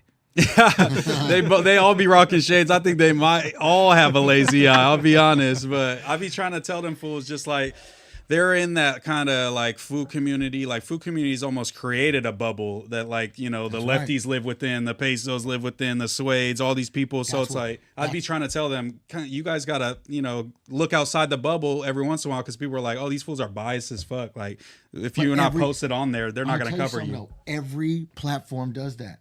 Thizzler focuses on the Thizzler dudes, right? The Shimo focuses on the Shimo dudes, right? Food community has established itself as this its own culture, exactly, really, where they utilize the broader Chicano culture to establish food community culture, right? They are this bubble, and now Chicano culture has a piece here, a piece there, and they are just a piece of it, but they're super huge ass. That's why we would get so frustrated when. Now it's like fuck them dudes, right? Really, but before it was like we was getting frustrated because I think Juan was like he's a motherfucking doesn't have no affiliation, but he was just sucking them dudes' dick. You know what I'm saying? And then now he admitted it, right? He when old boy left, right? He admitted that he was sucking dudes their dick. You know what I'm saying? And now he was supposed to like. Some kind of be more, but now it's just like fuck them. And I think the same thing. Like I'm in the building now, and they got a different perspective. You feel me? So it's just what like I was gonna tell you is like the footprint you could leave just on the broader culture is super important. Yeah, because your lack of affiliation and your ability to communicate, even if we don't agree on everything, right? Your ability to communicate the way you do is important for the culture so that they don't just see people like me, you know what I'm saying? See people like tatted up gangbangers, you know like what I'm a saying? Blue Devil like or something. The Blue Devils, right? That are just that, you know what I'm saying? Yeah. And like you said, like that food community thing, I think the way that they do that, when you do that, you put a ceiling on yourself. Like you're gonna bump your head on the ceiling pretty fast, and no matter how successful they are, they talk to me about like, hey bro, like what do you think our pod could do better? I'm just expand more. You know what I'm saying? Open up. Let's not talk about what happened on No Jumper this week because that's gonna just be the No Jumper audience. Let's talk about what happened on Joe Budden every once in a while. Let's talk about what happened on this. So I tell them just to like open up your mind because that's the only way you're gonna open up yourself to a new audience. And I'm trying to touch America, not like the food community audience. You know what I'm saying? What else it does is it pulls that food community bubble over there. Exactly. And then we're not just this, like, that's my whole thing. I don't want it to be Chicano rap. I don't want it to be Mexican rap. I want us to be a part of hip hop culture, like just the mainstream culture to where it be like, this isn't the best Mexican rapper. He's in the conversation as the best rapper in America. You know what I'm saying? Best Mexican American but I just want it to be not even that, just the best rapper. We're in the conversation. That's good that you're added to the mix because you're the visionary. Thank you. You see the bigger picture. You know because what I mean? said sometimes that, that's necessary. No, I said that on Blue Devil, and he's like, "Bro, there ain't never gonna be no superstar Mexican rapper." I'm like, "Damn, that's how you feel, my boy." I said, "I think in a decade or less, we'll have a Mexican Drake, a Mexican Kendrick, someone like that." And because there's too many of us. I'm like, do you think Mexicans are born innately not be able to put our words together good enough on a song to like, you know what I'm saying? Are we just born like inferior to black people and like Eminem and shit? Like, no. It's like, and the purchasing power shows that the highest level of fucking music is raza. Yeah, we show up. We fill them stadiums. We fill that merch booth. We hold do all on that. to artists longer. For the most part, except the older heads, black is kind of let go of Snoop Dogg. Yeah, it's like microwave. Yeah, you know what I'm and where raza, we're still put something out. Fools will, maybe not me personally, but a lot of they're more in tune. Like, oh yeah, he's a legend. Like I gotta listen to it. Yeah, we're buying a new Snoop album. We're on some like country shit where they like respect the legends and not like, oh, he whack now because he old and washed up and shit. Like, yeah, Mexicans will be like, we're rocking with you forever if we love you. You know what I'm saying? For sure. I think the industry is scared of Mexicans. Right, because they don't know how to market to them correctly. I think a lot of that's a lot of companies. Period. Point blank. Whether it's fucking beer companies, whether it's fucking cereal companies, they don't know how to market to Mexicans because all they see, all the marketing companies are either in New York where there's Puerto Ricans or they're in LA where there's cholos, right? Yeah. So a lot of these, like you even see Hollywood, depicting cholos in movies all the time. Like they got the 80%. handlebar mustache, Right. they're bald, But- they got, you know what I'm saying? But because they're so out of touch, right? And then their advisors are part of that culture, right? They think that's all they're different than L.A. New York is different from L.A. Exactly. Fucking, Washington is, but there's hella fucking Mexicans, period, in Washington, for in sure. Oregon. You know see what I it. mean? Logging, Yeah, all you that. see it. So that's a problem. Is they see it one way. So Hollywood in itself is in a bubble, and all these businesses they're afraid to market to certain people because the only thing they know how to market to is either cholos or lowriders. Nah, facts, and yeah. how else do they market? And you don't see nobody marketed to you, Yep. right? To your type of person because you're Mexican, you're a Chicano, but you're not a cholo. Hell yeah. You're not a lowrider. Yeah. You know what I mean? You look like OGs. You know what I'm saying? You're Like, politically conscious. right. Yeah. You're politically Right. con- Well, you're articulate. You're right. yeah. Educated. Not you know all what I'm saying? blasted up. Yeah. Right. So there's people like you, there's people like me, there's people like who aren't the stereotypical cholo. You know what I'm saying? I can't put you in that because you look like I'm a fucking cholo. I embrace you're a that shit. I love being right. a cholo. Yeah. But like I'm not the stereotypical cholo. Yeah. You know what I'm Me saying? neither. So, but I'm saying like there's a bunch of Mexicans that are down for the raza. Yeah. You know what I'm saying? That speak Spanish that we're not marketed to. So we take what we can get, right? Yeah. And I think that's a problem with the way the industry is scared because they don't know how to market it. Right? Do you think it has anything like in any of those conversations with labels? Have you ran into like they're scared of the politics? Because I remember Whack 100 put that out there super big. Is like I'll never sign a Mexican rapper, specifically Southsider, because I'm gonna have the background running their whole program and I won't be able to manage them for real. And that is said to have put a block on a lot of labels. Like, oh, that's what they be doing? Oh hell no! Like we ain't putting all our money in this basket.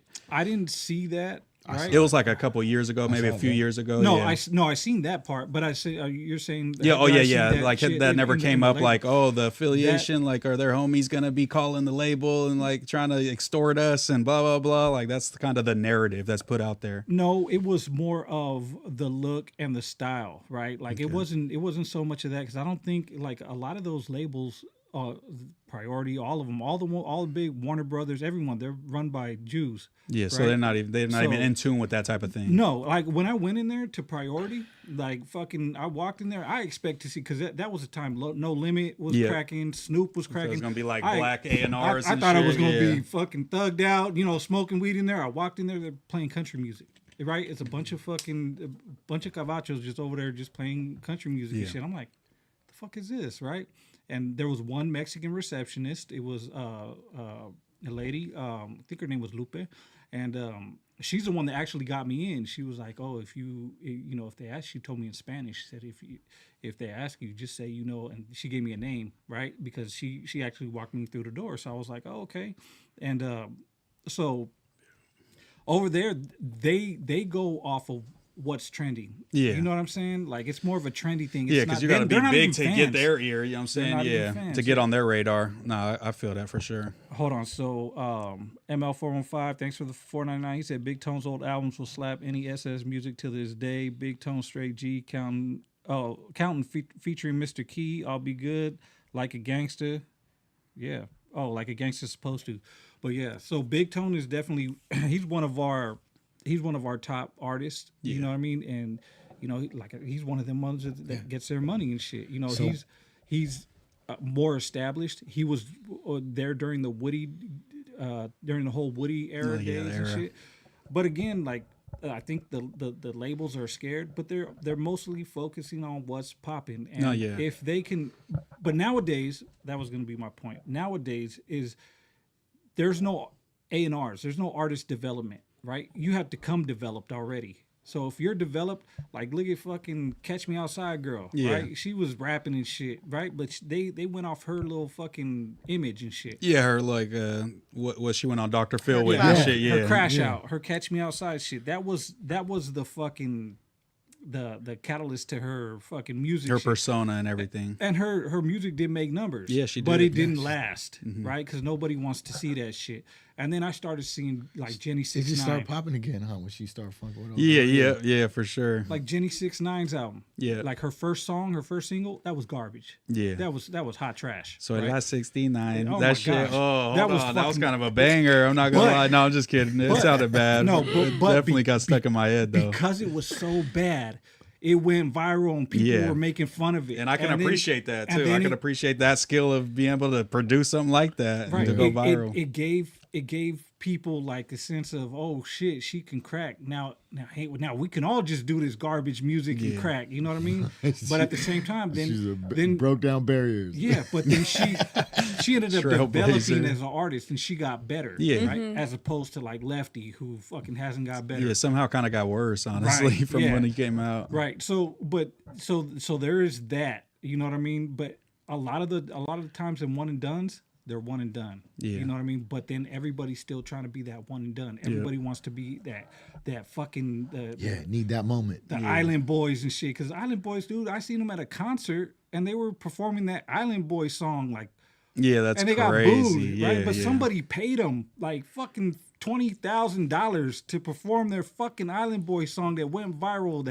It's not even a fucking real song. Yeah, Like, the it's thing they fucking sang in the crazy. pool or whatever, that shit. That's Yeah. crazy. You're getting paid for that. Yeah. But I think once people start to get back to the lyricism, right? Because I mean, debatable, but Eminem is probably one of the dopest lyricists. Period. Yeah, for right? sure. Top Of 5 all at time, least. Yeah. I'll give him top 5 too, because there's hella dope lyricists. Nas, you know what I mean? Fucking Rakim. We can go back in the day. We can go for it, but there's hella lyricists. But like once it gets back to the lyrics, because everything goes full circle. You see that with country. You see that with rock. You see that with fucking. You're gonna see that with hip hop. Hip hop is fucking. It's a fairly new genre. You know what I mean? And we barely got our first 60-year-old with E40 in them, right? Ice Cube in them.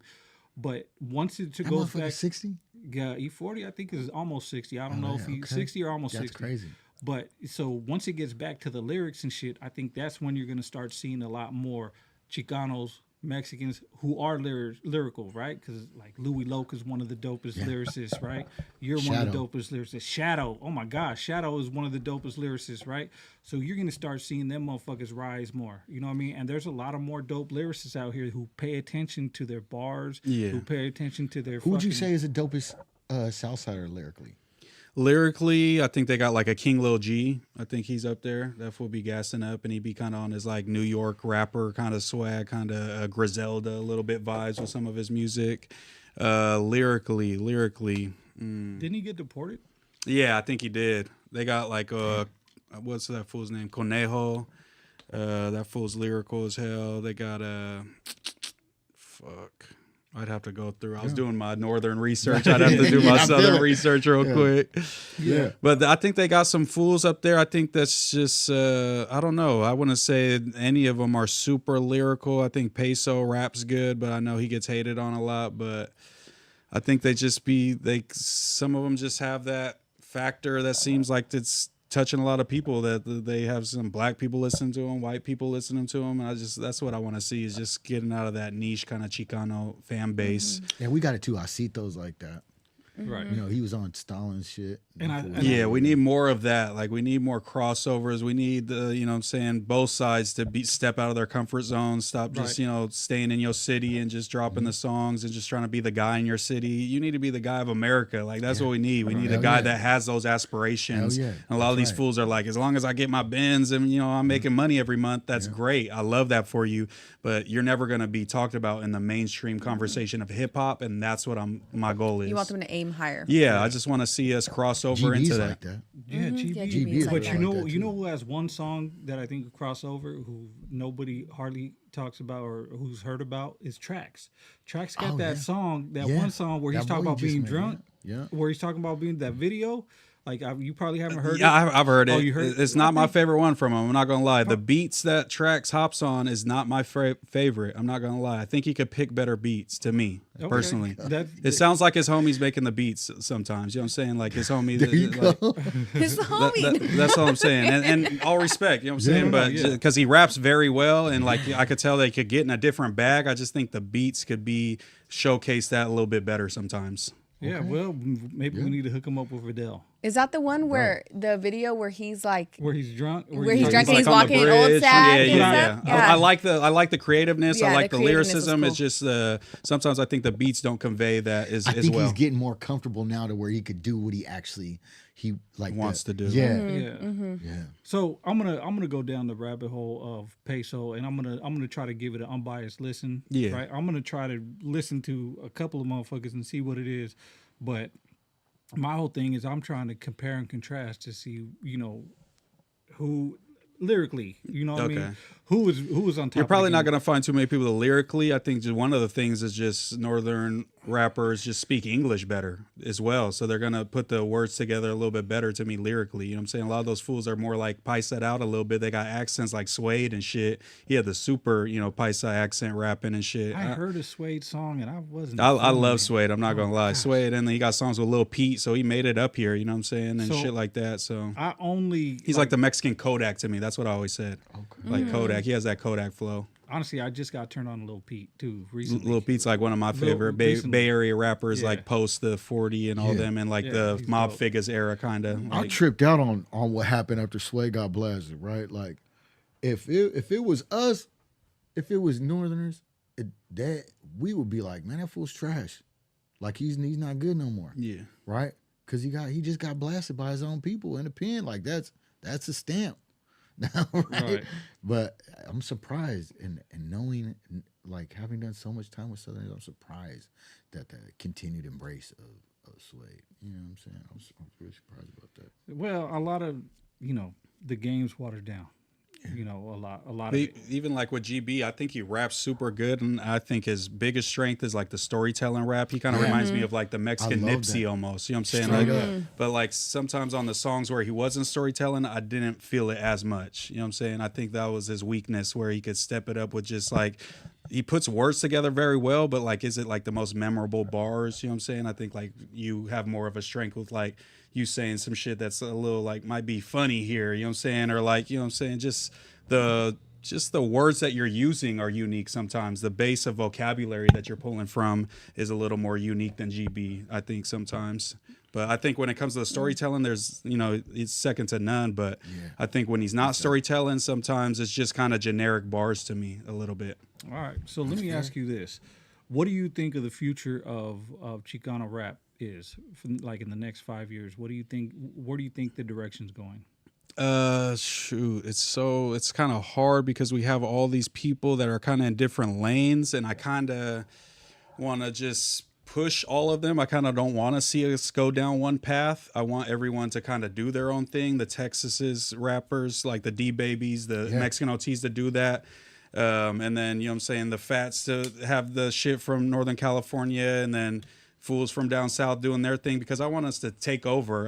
People don't like Mexican OT because he's like corny and shit or whatever you want to say. That fool's on Joe Rogan. He got my full support. He's crossed over into mainstream culture to some extent. Right. He's on the radio. Yeah. Like, he's really on the radio. I compare him to like DaBaby. He's the Mexican DaBaby. I don't listen to DaBaby every day. I'm not going to, buy a ticket to his show, but that fool's on the radio. He's huge. He's culturally relevant. He's always going viral. And I want somebody in that lane for us. I want somebody on the Kendrick album. That's us. I want somebody in every avenue, because that's how we make a wave that isn't just like, oh, these are the, the gang member rappers. That's what the Mexicans have to offer. We could do everything because that's how dynamic. We have the Bash for the Worlds. He's like fucking makes straight up like, like TikTok ass music that blows up on there, but it's hard ass like Texas rap. You know what I'm saying? So I want to see us push everyone who's on the forefront, because that's the only way we're going to enter the conversation. Be like, oh, these Mexicans really got some shit. It ain't just they're one dynamic or this way. They could do everything. I like that. Yeah. What do you think of Snow the Product? I think the obviously political music is always going to be kind of cringe. It's going to kind of be like you're preaching to us. It's going to be kind of corny, you know what I'm saying? Just overall. but like she's one of them people. She puts up big fucking dog numbers. She fucking in 2025, all of her tapes outstreamed every dude that dropped that year. Every big dog Mexican rapper, Snow the Product, fucking outstreamed. So it's like she has a movement. She's She's lyrical important as fuck. too. She's very Super lyrical. important. She's important. And she's Like, from San Jose. that's Yeah, dope. and I gotta push her shit because she's pushing that left line. Even if she goes further left than I might, it's just like at the end of the day, having that person be a positive role model for just Mexican girls, and she's not out there just shaking her ass, Right. and she's Yeah. talking, she's smart, and she's and she good, successful, she and fun. she's bad, and she's doing fun, all yeah. that. You know what I'm saying? Like. She's like fun. you know, she's somebody that I could Jesus see Christ. being like a Mexican idol for, you know what I'm saying, Yeah. rap and shit. And even But if she don't I'm need not to. gonna bang her Yeah. every day, Right. but she No, goes I- crazy. I like that you emphasize the role model part. Yeah. Because for Right. me, that's super important. Yeah. And we need better Chicana role models. Exactly, And I yeah. fuck with that Right. heavy. Yeah. She's On top of her talent. She's fine as fuck, but she don't need to exploit that. Exactly. She don't got her titties all out. She don't got. it's She's her not brain. butt naked. Hey, Whether she's you funny. agree with her or not, Yeah, it's she's her hella funny. entertaining. She Yeah, could she crack pops a up on my joke. TikTok all the time, and she's on live just cracking jokes. Yeah, and when just she popping spazzes it. on people in Spanish, I'm like, I be fucking busting up Nah, at her facts. shit. And It's she funny. goes super hard, anti-ice. Just that alone, I'll support your fucking music because you have that big of a platform. Most of these people are staying Yeah. silent. So, you know, she gets a lot of respect. But music-wise, yeah, maybe it's not for me, but just like Mexican OT, like the I have sound to of it? support him. 'Cause I think like, she raps super fucking good. Yep, she she's- raps her ass, and you could rap in Spanish. That adds Yeah. another layer of marketability to me. That Mm-hmm. oh, you could rap in Spanish good. You're gonna open yourself up to a whole genre of people that don't listen to other people that don't rap in Spanish and Yeah. English. It sounds like when you listen to, because at first, like you, it was like corny, but then when you start digging into it a little bit, it's like, all right, well, her stuff sounds like just like it's like manufactured. It's so clean. Have you, Yeah. have you Yeah, guys so ever heard of Aquid? Yeah, Yeah. Yeah. Yeah. They're like an example of rap. I think They that are was an like example of rap. way back in the day. Okay. yeah. I That was remember like the first time I've heard of Okay, like okay. Mexican Spanish rapping. Right. And it's Yeah. pretty cool. There's Yeah. also It's cool to Calle see. 13. Oh, Calle Right? 13, yeah. I can see Calle like 13. that kind of shit, and they're not Soreños, right? But they're dope. Have you all heard Coyotes? Yeah, Those full Coyotes, Coyotes. Yeah. Oh, no, I They're haven't. like lyrical, you know what I'm Yeah. saying? Rappers from down south. I don't think they be banging No, and they shit, don't but they're super creative. And They conscious. do a lot of different shit. What are they called again? I don't like them very Coyote. much. I'm gonna be Coyotes. honest. I don't think they have the Look rapping them up on ability or Instagram kind of first, just the 'cause it their factor, reels and stuff but they do I've on never reels. heard a Coyote song, but I've heard of them. I've heard their they name push a hard mentioned. line for sure. Yeah, they're I'm gonna outside. have to check. I'm gonna have to check Yeah, them out. me too. Super My creative. honest- They do things outside the box. They shoot super good videos, high production, they put a lot of work into their image and their videos and stuff. So I can support that. It's just the music. They haven't had a song that's hit my radar yet, that I've Well- liked a lot. Well, you got like I said, so you got a lot of independent artists that are like ghetto famous, right? And they're hood celebrities, but nobody has that mainstream appeal. But the mainstream music nowadays, like it's not the same as it was. There is no superstars. I seen this debate on a couple of podcasts. Like, when's the last rap superstar we've had? You know what I mean? And Like that's a a good new point. one type thing. like a new Yeah. because I mean, we have the Kanyes, We got Drake, Kendrick, J. J. Cole. but they've all been doing their thing for years. Yeah, So for over who 15 years, right. damn near. So who Is the new guy. where's the next And why one do mainstream? why do you think there's not? Because they're all getting their bag independent. Well, I'm gonna tell you why. It's because the AI is gonna be a new thing, right? Right. So they've already seen it with all the streaming sites, right? This is what it's been. If they remix it a little bit, it becomes AI, right? Like it becomes a whole different thing. With the agreement, that update of the agreement for artists on Spotify, if they switch it up, they do the little AI thing, it becomes their product. What they manufacture with their AI becomes Spotify's. Right. You know what Oh, I'm saying? okay. That makes sense. Yeah. So like- if there's that one chick that just sold her AI artist, right? For an insane amount of money. I don't remember exactly. I'll send you the little thing. Right. I was reading. I think I did send you. Yeah. You sent it She to me. sold her AI artist. That's right. Same with like Timbaland. Timbaland had a Every artist. single thing about that motherfucker, the videos, the look, the music, it was all this chick Right. in her mid-30s sitting on a couch Programmed. programming. That So is you feel like so the labels are crazy. just waiting for that to become the thing, New and then it's trend. like, oh, we don't have to pay nobody. We'll So just create the person. We don't even have no stars. But here's this. You want to listen to that? Right. Check that out. And they have You the know what I'm saying? ability. No, that makes sense. They have the ability and the funding to push Whoever. So if they can push an AI artist, get the royalties, get the streaming, get the publishing, get the writing With you know no what I mean? talk back. Yeah. Right. I seen this thing. Did you see that? Did you see that? They had all the top insurers, medical insurance dudes, and the insurance dudes. They own the hospitals. They own the pharmacies. The process for pushing out the pharmacies. Every aspect of that. Now look at Spotify.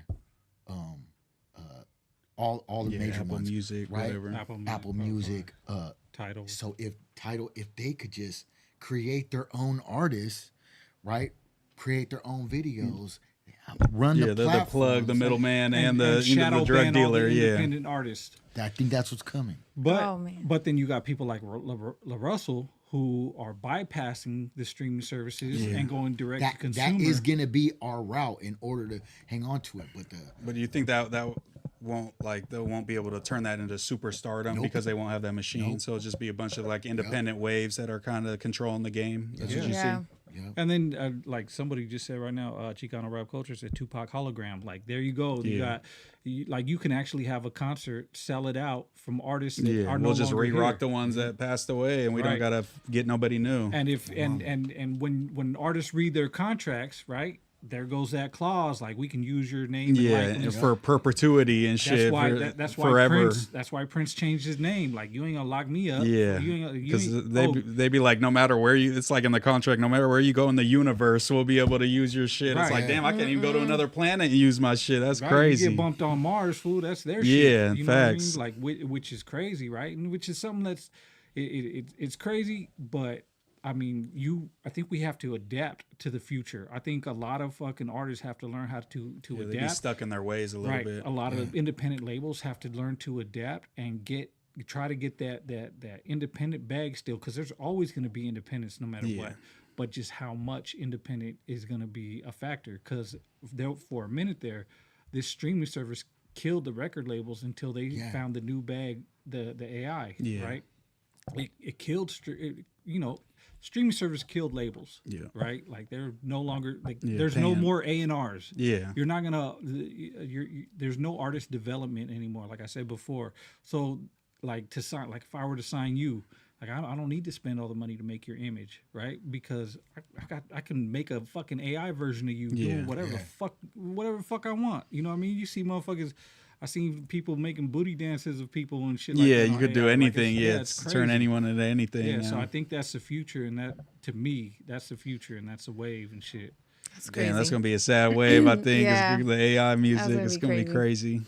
Yeah, but I think we're probably like 5, maybe at the most 10 years away from all AI everything. Yeah. And you can't even believe what you see on fucking on the internet nowadays. They say that little kids are better at seeing it.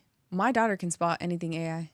I'd be there like feeling like an old ass grandma falling for shit. She'd be like, "Mom, that's AI," and I'm like, "Oh, really? Yeah. I thought it was real." Yeah, I see somebody post like the AI rules. Like you gotta look at the hands first. You gotta look at like certain things that AI hasn't gotten down yet and shit. I It's gotta get like with they the got program. a third pinky and shit. It's like, oh damn. Hey, the shape of the house said, Mooseman, what's your thoughts on DJ Flip? I think what DJ Flip does is, it seems like it's positive. He's putting people on. You know what I'm saying? I've heard that there's some contractual obligations that sometimes he might have issues with artists, like the Tommy Guns shit. They have beef over the Mic Check song. But I think overall, I don't know. It's hard to read Flip, because a lot of people I know in LA, they say Flip's a good dude. Flip, looks out for him. But then some of the stuff he does when he pushes like the stuff to like trying to sign new artists, it seems a little like he's trying to find a fool that doesn't have a lot so he could, milk him for the bread and then, get him up out of there.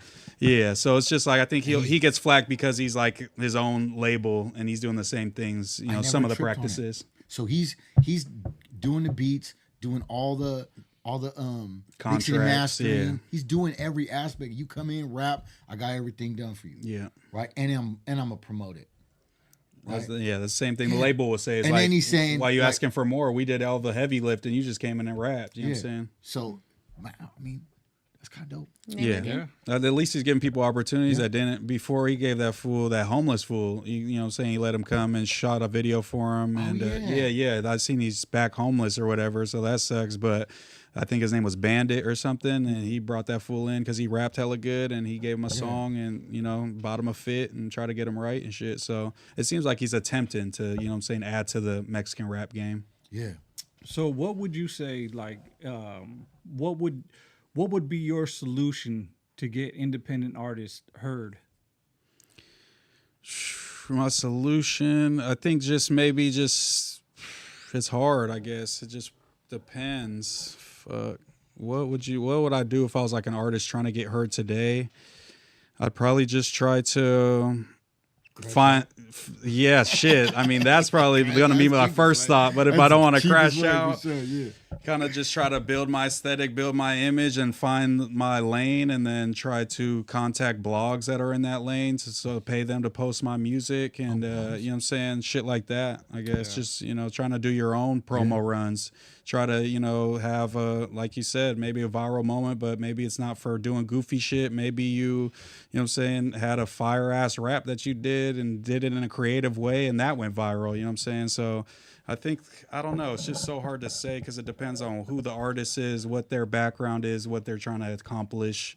Yeah. But I think just, you know, trying to get into associated with these larger fan bases of blogs and that culture, if it matches up with your values and things, I think that's the most important thing of just the immediate numbers. Like you get posted on a food community, you know, once a week for, you know, a few months, you're like a food community universe rapper, and that's going to give you a boost to your numbers, or a Thizzler, or a New West Coast, or you know what I'm saying, Shimo Media, you know what I'm saying? Like, I think Shimo Media is like the best one that's been like giving fools who are just coming into the game and shining a light, and they're actually all dope and shit. You know, gave me my shit. Yeah. They I feel like they look at like fools that have substance and are really like rapping their ass off on Shimo Media. It seems like every time I've seen their videos, it don't seem like a paid promo, like some whack ass fool. You know, they got something to offer for sure. So let me ask you this: what podcast do you enjoy watching? Like, what's your favorite? Maybe top 3 podcasts that you enjoy, not just for that's research. Hard. Because if it's not research pleasure, I'm like a comedy podcast dude. So I watch like, you know, the Matt and Shane podcast, Shane Gillis and Matt McCusker, like some you know some corny shit like Legion of Skanks. There's some comedians from like New York and shit. I'm into a lot of comedians. We Might Be Drunk with Sam Morril and Mark Normand. I listen to a lot of comedy podcasts. I'm into comedy. I like that. So that if I'm leisure, you know, on some leisure vibes, it's something like that. But, you know, I enjoy watching No Jumper still. I enjoy watching Back on Fig. I enjoy watching, I mean, I consume so much content. It's like, I like watching No Paperwork Pod, and that's real talk. You know what I'm saying? Not just because I'm on here. Like, I've been watching y'all since I found out about y'all every time y'all go live, and it pisses me off when your shit cuts off or you have technical difficulties. I'm like, why ain't this shit wired in or something yet? Like, man, we need this because it's like y'all having a good-ass combo, and it's just like, cut. I'm like, oh, it happened again. No. So I definitely... it just depends on the mood I'm in, I guess. If I'm just trying to turn my brain off and just laugh at some shit, I'm going to turn on like a comedy podcast type of thing. Yeah, something like that. Okay, that's dope. But in terms of top like 3, I would have to say consumption-wise, I'm watching No Jumper no matter what pretty much. That Matt and Shane shit. And then the third would probably be a streamer dude named Destiny. He's like a left-leaning streamer, a little further left than I am, but that fool's extremely left. Yeah, he's extremely left, but he like has some nuance on things. He'll like just out of nowhere kind of take a more right-wing position and things like that. So I like just the way his brain is wired sometimes. So I kind of learn from him on terms of how to approach things, but I also enjoy watching his content as well. Yeah, I like watching his debates. Yeah, he's a fucking smart ass dude. He is like the dude where I'm like, if I could have that level of knowledge, like I'm gonna be getting after it for sure. Yeah, and he's an intellectual smart ass. No, for sure. I like how savage he is. Who's this dude? His name's Destiny. He's Destiny. Yeah, he was a streamer. He's always done politics and stuff. He's kind of like been canceled a couple times for debates and stuff. He said in debates, but he's gone on like news organizations. Yeah, too. he goes on CNN. He goes left. on Fox News and argues with those fools. And he was actually kind of one of the heads of that Unfuck America tour that was going after Charlie Kirk. So that was kind of why I was joining it, because I'm like a part of his community and his fans be supporting a lot of shit I do too. Yeah, dope. Okay, Moose, real quick. The homie Mike said, question for Mooseman. Do you think 6ix9ine blew up the way he did because he was a blood and not trying to represent the Mexican or Latino side of the coin? That's what he said. And that was the conversation. Do Mexicans need the black cosign to get into the game on the mainstream? Like, you know what I'm saying? Do they need like a Dr. Dre type fool for Eminem? Do they need, you know what I'm saying, the Bloods of New York for 6ix9ine? Do they need he's cool with the black fools, like we could slap him too? Like, do you guys agree with that? I mean, what's To get out of the niche kind of, you know what I'm saying, type shit. Mexican OT, who was he fucking with too? He did hella songs with them fools, but he didn't blow up off them. He did it. He's a Keyway, but he did it with just by himself, just on some dope like shit. the Johnny Dang shit and all that shit. I don't know if that's necessarily true. I think it definitely helps when you get a cosign, right? Pun? Yeah, pun too. But Pun, I think he didn't get no cosign? I think it definitely helps that you get a cosign, and I don't think that, because I like you said before, Luke, Baby Bash? There's hella Latins. But even like, I think he didn't have a cosign, but like his peers were acknowledging him that weren't Mexican and shit. Like the black fools were E40 fucking with the and Baby them. Bash. Yeah. Okay. And I think that's kind of what they're saying is like the black fools like give you like, oh, he's solid, like he's it, you know what I'm saying? And it's just like they're the ones who like, you know what I'm saying, are in charge of hip hop Gatekeepers, type shit. So it's That like makes that's sense. kind I of don't the think narrative that's put out there. I don't think they necessarily need that cosign from like a fan perspective. I think they need that cosign from a label perspective, from like I can see a that. mainstream artist perspective, Yeah, right? because then they start getting the features, Right. they I don't start know. getting the looks. So it's not race, it's just Right.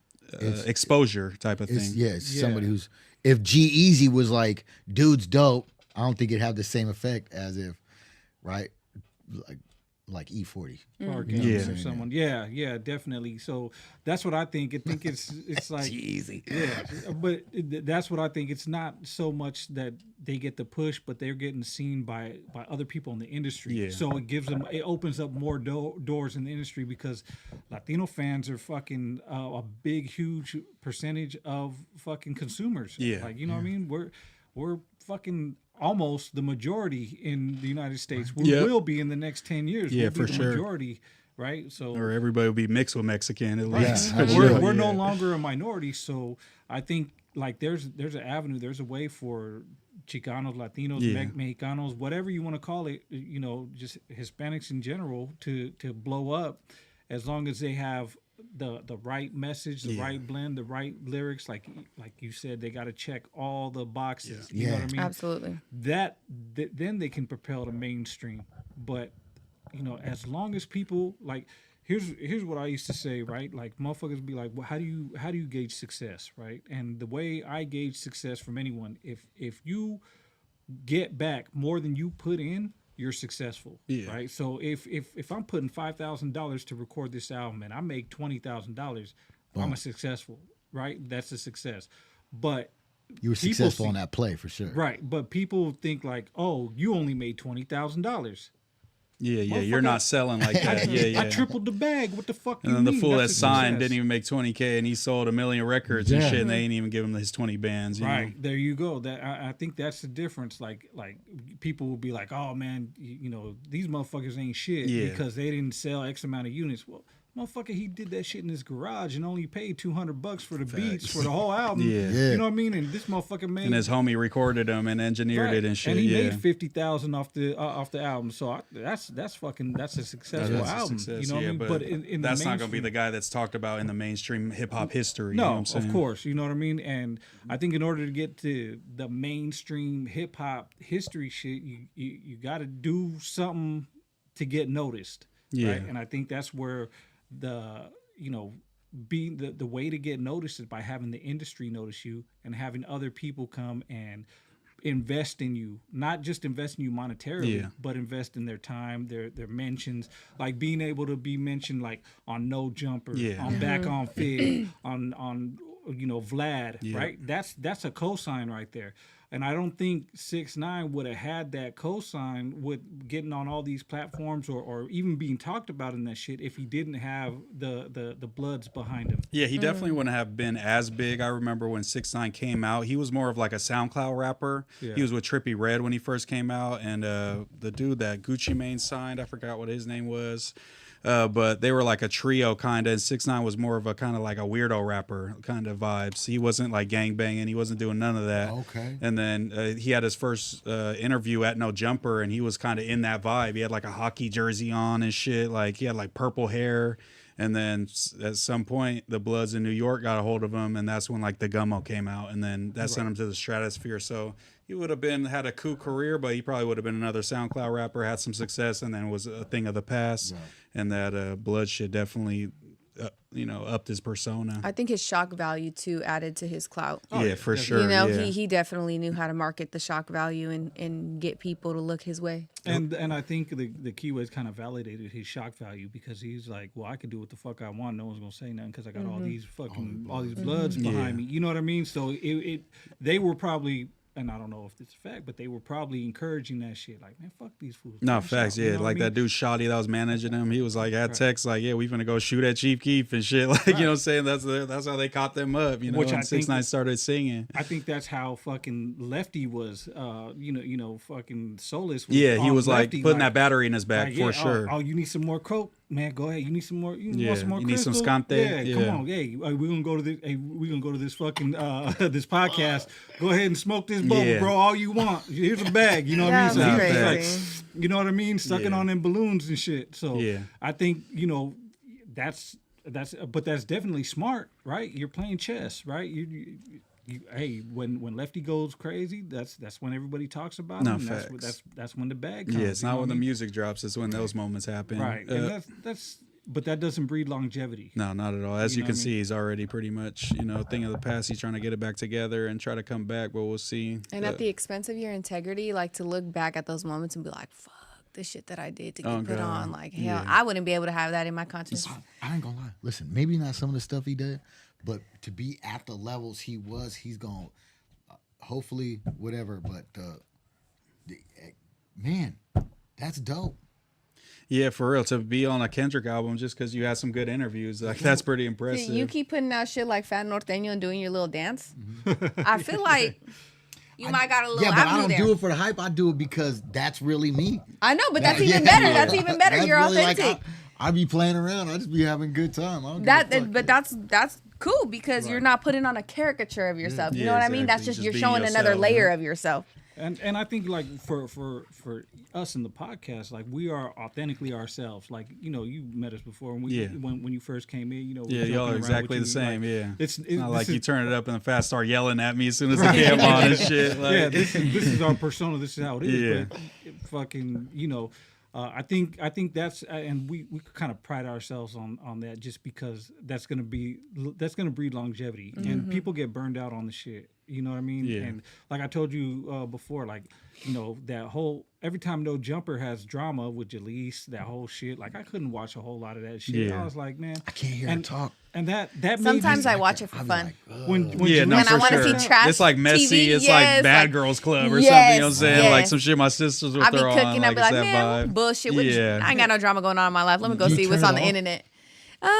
No. Well, after a certain amount, I'll just see clips. Yeah. Like I've seen clips of Jalise, or I'll go watch baddies I ain't gonna lie. fights or Real Yeah, no, Housewife for real, arguments. So You know what I mean? With what TYS went through with Jalise, right, and all the her little fake podcast she was trying to do, right? Yeah. Little fake weight, but it popped her off though, right? It did. So I was like, when she went on No Jumper, I was like, okay, That's how she gets her motion. yeah, That's let her me thing. let me just see how she does, and then it was like, oh, I had to turn it off. Yeah.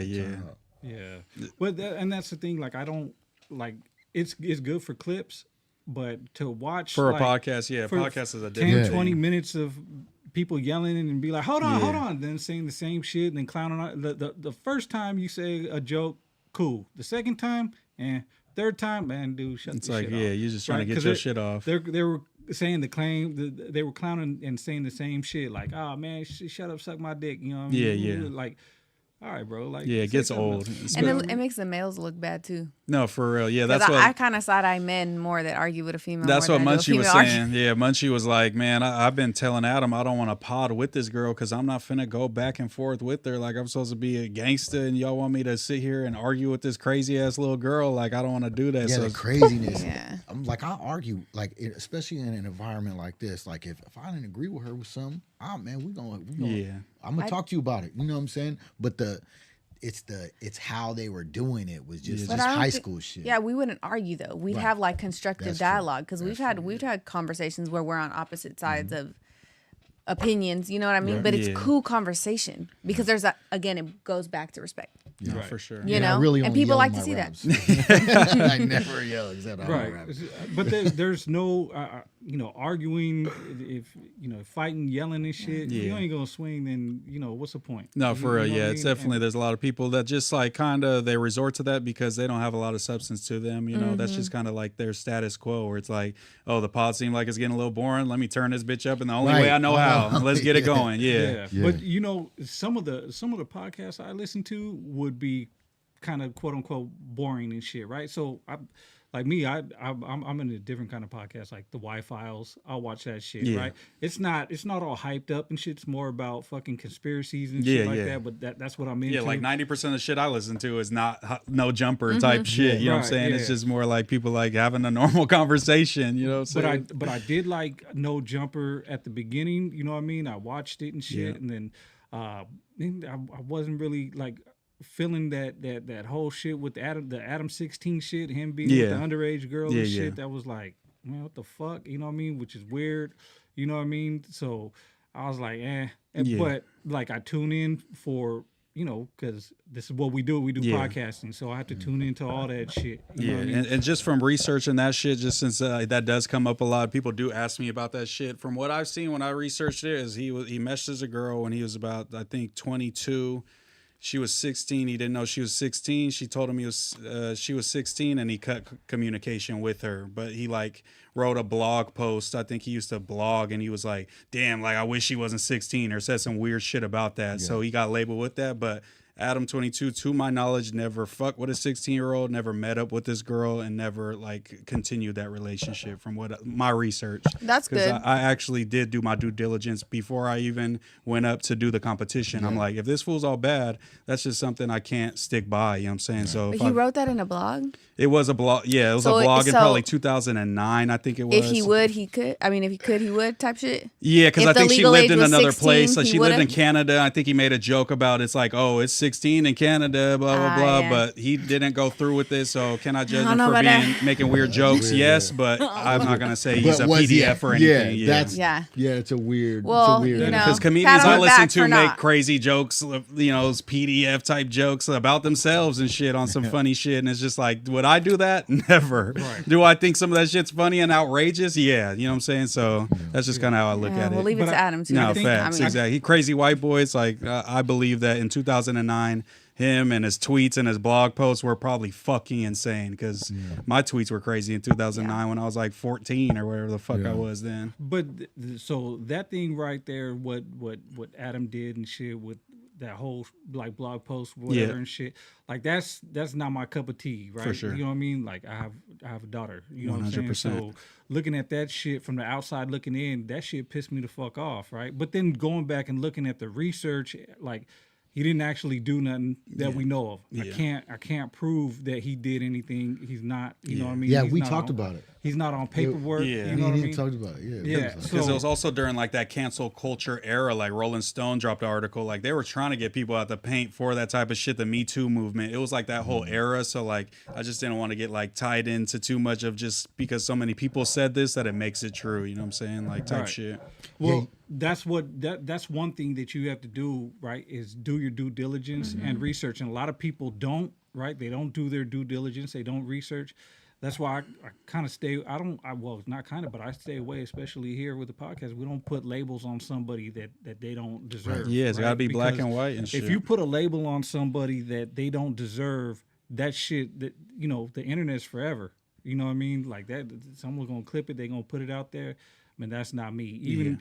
Even some of our, motherfuckers that talk shit about us, like I would never put a label on them, even though they got that label on it on them on their own. Yeah, you know what yeah. I mean? Like, I'm not gonna be doing that shit. you're not gonna be the guy that's putting that on the Right, forefront. exactly. And shit. Yeah. But at the same time, man, if you talking that crazy shit, bro, you might get punched in your face. No, I get that. And I don't give a fuck if it's Adam 22 or fucking Whack. Yeah, the or Pope. It don't matter who it is. It doesn't Yeah. matter who it is, right? So there's that fine line. I understand comedy, and comedy, there's comedy, and then there's fucking just Weird shit. Insight to your weird psychology. shit. Yeah. So I mean, there's a fine line between that. You know No, what I mean? facts. So And there's a zero tolerance with me with any fools that are all bad with them type of charges. I had a homie I made music with, and I've known him since I was 12, and that fool caught a bad charge pimping a minor, and I had to cut that fool off because I was trying to get, his side. Maybe, hey, it's still probably going to be all bad, but at least I need to ask questions. Did you target her? Did you know she was underage? I have a lot of questions I want to ask to be like,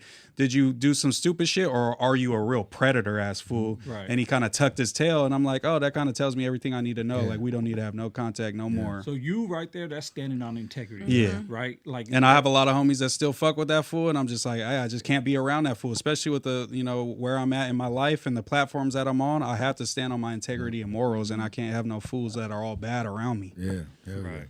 But I think that you having that integrity and shit, that's something that's fucking like it's refreshing, right? Yeah. Because a lot of people they have anything for the bag. Yeah. Right. That's I mean, that was a hot topic that came up on our shit before. But so anything for the bag, and I don't think just anything for the bag. The bag is never worth selling out your integrity. And that bag is never like the biggest bag either. Like the sticking to your integrity, you're gonna end up with a bigger bag, but you just worried about, the right away shit. You know what I'm saying? So the easy route. Yeah. So, but I know like that comes up a lot with the Adam. Yeah. 22. People So ask me that all the time. It's glad either you that did- or the wife shit. I'm That's glad the you two did things. your due diligence on that, right? Because like I said, we looked it up. Yeah, we when the Lazy Boy and all them dudes were going down there, we went just to make sure. Yeah. we had to do our research, but still jokes like that, like even little jokes like that, Yeah. bro, like and like joke about my daughter like that. No, facts. You know what I'm saying? No, I get Like, that.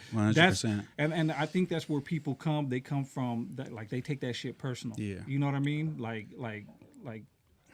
little shit like And that. obviously Adam has a daughter now, so I haven't heard none of them jokes in a long Right. time. So that seems to be hopefully a thing of the past. and he you know what I'm probably saying? also learned his lesson. Yeah, and Right. 'Cause yeah, it stayed with him forever, for sure. guys. Yeah, he has that jacket forever. We all now. do a lot of dumbass stuff when our brains underdeveloped. Facts. Yeah, real shit. But I wanted to ask y'all, like, who do you think, I know you analyze it from like a lyrical standpoint, like who do y'all think are the best northern rapper, just like sound wise? Like I know like a Babyface Wood makes really good music to me that I think crosses over into that almost mainstream conversation. Track Money P, I think the sound that he has, kind of has that same kind of like almost a Mike Sherm-esque vibe to it, that could just cross over. How Swaggy they are, I seen Track Money P was with Larry June the other day making a song, so it's like I like, who do you think are those guys that like maybe not lyrically, but they have that sound and that swag and the support? So Track Money P, we talked about this too, is how he layers his vocals is different than anybody else, where you could hear both layers almost equally. You know what I'm saying? It has kind of like this synthetic effect, right? It's kind of like it's a trip. So it makes you just listen to it. It gets you in that vibe. It's like I'm driving around at 12 o'clock at night. You know what I'm saying? I was slapping it when I pulled up. That shit is hard. It's that kind of vibe. I could see why people really, if you want to get into that mindset, that is what it is. So, I like him a lot. I like GB because he's telling you a story, even just with his overall thing. You're watching the transition of a dude who started in a tiny little town like Merced, you know what I'm saying, and is transcending right before us. Like we're seeing the transition of a dude looks like he's from fucking the middle of Oaxaca, you know what I'm saying? Aztec warrior right there. And he's fucking dope. He's dope as shit. And he's not a dope northern rapper. He's just fucking dope. Yeah. You know what I'm saying? So I could listen to GB all day. You know what I'm saying? I could listen to Track Money. And then so Track Money, he's on some like like kill everybody type shit. You know what I'm saying? Yeah. For me personally, I need more substance. I want to know about your mom. I want to know like about like little stuff. I want The nuances, and the little details of your life. Asito for years, motherfuckers would be like, he's not even on me. He's this, he's that. He puts them the motherfucking numbers and makes good ass music. And it's drill music for sure. But once you start digging into his catalog, it's like, okay, he's got that other stuff got too. Substance. Yeah, he's fucking dope. That motherfucker's dope. I was tattooing all day. We didn't change from the Asito channel. You know what I'm saying, on YouTube. We was just listening to them all day. And that's who Cito's pretty much the one that gets brought up a lot in those conversations in LA. Like, you know what I'm saying? That's like pretty much the staple is Cito. If it's not like Top Rank Demon on some like new age, like viral shit, is Cito's like the fool from down like from up there that's going crazy. Yeah. Like that's always See, what I hear. would like to see the Truly Goonies. Well, there's only one Goonie- Truly Goonie. Goonie He's is- I like smooth. I like it's real Goonies. player. Yeah, I like it's real Goonies. player. You know what I'm saying? Player music, and I personally prefer a more. I'm not with all this like, rock, like shoot 'em super up. hyped up. Yeah. You know, I like the more smooth player, gangsta, almost like spitting an ism over a beat. You know, facts. over like a melody that you wouldn't necessarily tie to gangster kind of No, rap. yeah, yeah. You know what I I mean? like that There's too. something about that I don't know. It just kind of. It feels a It's little like a refreshing sound. Yeah, for sure. yeah. I would say him. Goonie And is the GB. type of rapper that 20 years from now, people could still listen to Goonie, and like his music is just, it has that. It could be the 80s, it could be right, it could be the late 80s, it could be today, it could be tomorrow. Like he's got that. It's dope. It's just a vibe. Yeah, like that everlasting kind of I effect. think for me, it's gonna be like BFD would be probably my top three. He'd be one. And not just because he's your boy. No, It's not legit. Not, yeah. I'm trying just to for be the as, people. I'm, Yeah, I'm trying to be as unbiased as possible because I generally slap his shit. You know what I mean? Because I can feel it. I understand it. I know where it's coming from. Yeah, Casualty and Ask Me got added instantly that first listen. I'm like, oh yeah. I'm banging this for sure. But even that Crow song, like if you heard, like if you knew the story behind Crow, the song dude. Crow, like he put himself in Crow's shoes. Yeah. And what it is he's telling Crow's story. And GB did the same thing. They're both telling Crow's story, but from their perspective. So it hits a little deeper because I know the story. Okay. You know what I'm saying? Like, and I know what he went through, how, the system, made him sick and they wouldn't give him help. And he ended up dying in jail. Yeah. So that story, Crow, was, you know what I mean? I'm going to have to listen back because that one I wasn't feeling as much, but now that, you know what I'm saying, I got to peep that it's like a storyline within the song type shit. And then Ghetto too. Ghetto was his verse on Ghetto was fucking, it was insane. It was nuts. You can actually visualize that shit. And then so I was gonna say Truly Goonie too, and then what's his name? Oh shit, bandages. So Rico would probably be one of them. Yeah, you know what I'm saying. But that's not who my top three would be. Alibo. Okay, Alibo just got that vibe. You know what I mean? Sure, yeah. And he's barred up. What's his name? Bully 5'9" World. 5'9" Bully. 5'9" Bully. He tapped at me and it was schooling me on the shit, bro. He's like, listen. Bus. His name is Bus. Okay, Bus. Yeah. He was the one that was hitting you, or it was that was Bus. Yeah. Okay, yeah. I've been chopping it with that fool, and he's the one who put me on.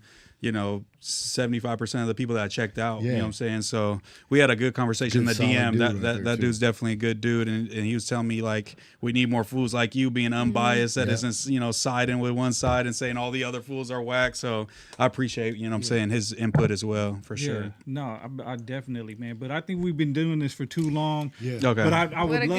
Hit me when y'all want me to come back, bro. I'd love to come back anytime. Because we haven't even touched on hell of this shit. Yeah. But fuck, I gotta get up early. No, you good. You good. I get it. I get it. Nah, yeah. I appreciate y'all. Definitely appreciate you coming by yeah. and to hear your insight. I thought it was gonna be more of a debate because I thought I was gonna be more against what you were talking about. Yeah. But you more like us. I like to hear people out. And a fool from down south called me a couple of days ago, and he was just like, "Bro, I could tell you could step on fools in these debates. Like you could really, go overboard and shut their ass down, but you sit back and you let them get their shit off." He was like, "I really appreciate." So I try to keep that in mind. Like I gotta let people get their shit off because they might enlighten me. You know what I'm saying? I can't be the one yapping all the time and not listening to nobody because nobody wants to hear a fool like that. You feel me? And we can learn from everybody. But Yeah, yeah, for sure. I try to stay open minded, right? Exactly. So Yeah. I have like, if you could tell me something that I don't know, if you can educate me on something and I can learn some and really change my mind, I'm open to change my mind. I'm not hardcore stuck into anything except for my morals and beliefs. Yeah. But situations and shit. But if you can change my mind on certain situations, I'm open for it. Yeah, same. And I actually respect that and I appreciate that when somebody can actually verbally articulate what their side is and change my mind, as opposed to where if I'm telling you something and then you're uneducated about it and you're just like, man, fuck you then. Yeah, like, oh, you on that Go side? directly to insulting. Like what? Like, Yeah, it's a mark of intelligence to be able to change your opinion when presented with new information. Exactly. Right. You know? Hell yeah, man. And it's okay. Not everyone has to be right. You know what I mean? You don't got to know all the things all the for time. real. Like, All the time. Yeah, everybody's chat GPT now, I guess. Right, for sure. But man, we appreciate everybody in the chat, man, and Yes, we had a thank good you guys. conversation, man. Yep. So I appreciate y'all, and I would love to come back because I feel like we still got a lot to talk about. You know Yeah, what I'm we saying? do, I for sure. I did a lot of For research. sure. I need to Yeah. get my shit off still. Okay, so I need to come back. Man, is there anything you want to say? No, nothing specifically. I just Right. feel like we could talk all day, though. You know what I'm saying? Yeah, But I know we got to get up out of here. So I appreciate everybody that's messing with me. You know what I'm saying? 916 Mooseman on pretty much all platforms. On YouTube is Mooseman 916. But just, you know what I'm saying, look that up and you'll find me. And just, I think I'm going to have a big 2026. I'm trying to make the Raza proud. And I'm trying to, you know what I'm saying? I'm trying to, you know what I'm saying, put on everybody that I fuck with. If you talented, you make music, and you feel like you're doing your thing, DM me, send me your shit, and I'll try my best to help support you any way I can. Hell yeah. Thank you so And much. we gonna rush you in, and so we gonna put 4 dots on your eye. Yeah. So next time you go to Blue Devil, I Next guess time I'm you not go- coming back, man. I'm sorry. Next No, time you just go to playing. Seattle, you got to run. Yeah. Hey, since they wanted to put that label on you. Yeah, on God, man. They Nah. said honorary. It's crazy. Joking, don't clip that. But I'll clip no, that. for real, we definitely fuck with you, and we appreciate your non-biased opinions and shit, and you're a good representation of the For culture, sure. man. I appreciate You know that what I for mean? real. So I Proud of you, appreciate Yeah, you. means a lot coming from Appreciate y'all, for everything real. you do. You know what I mean? And salute to the chat. Salute to everybody God on bless, here, man. guys.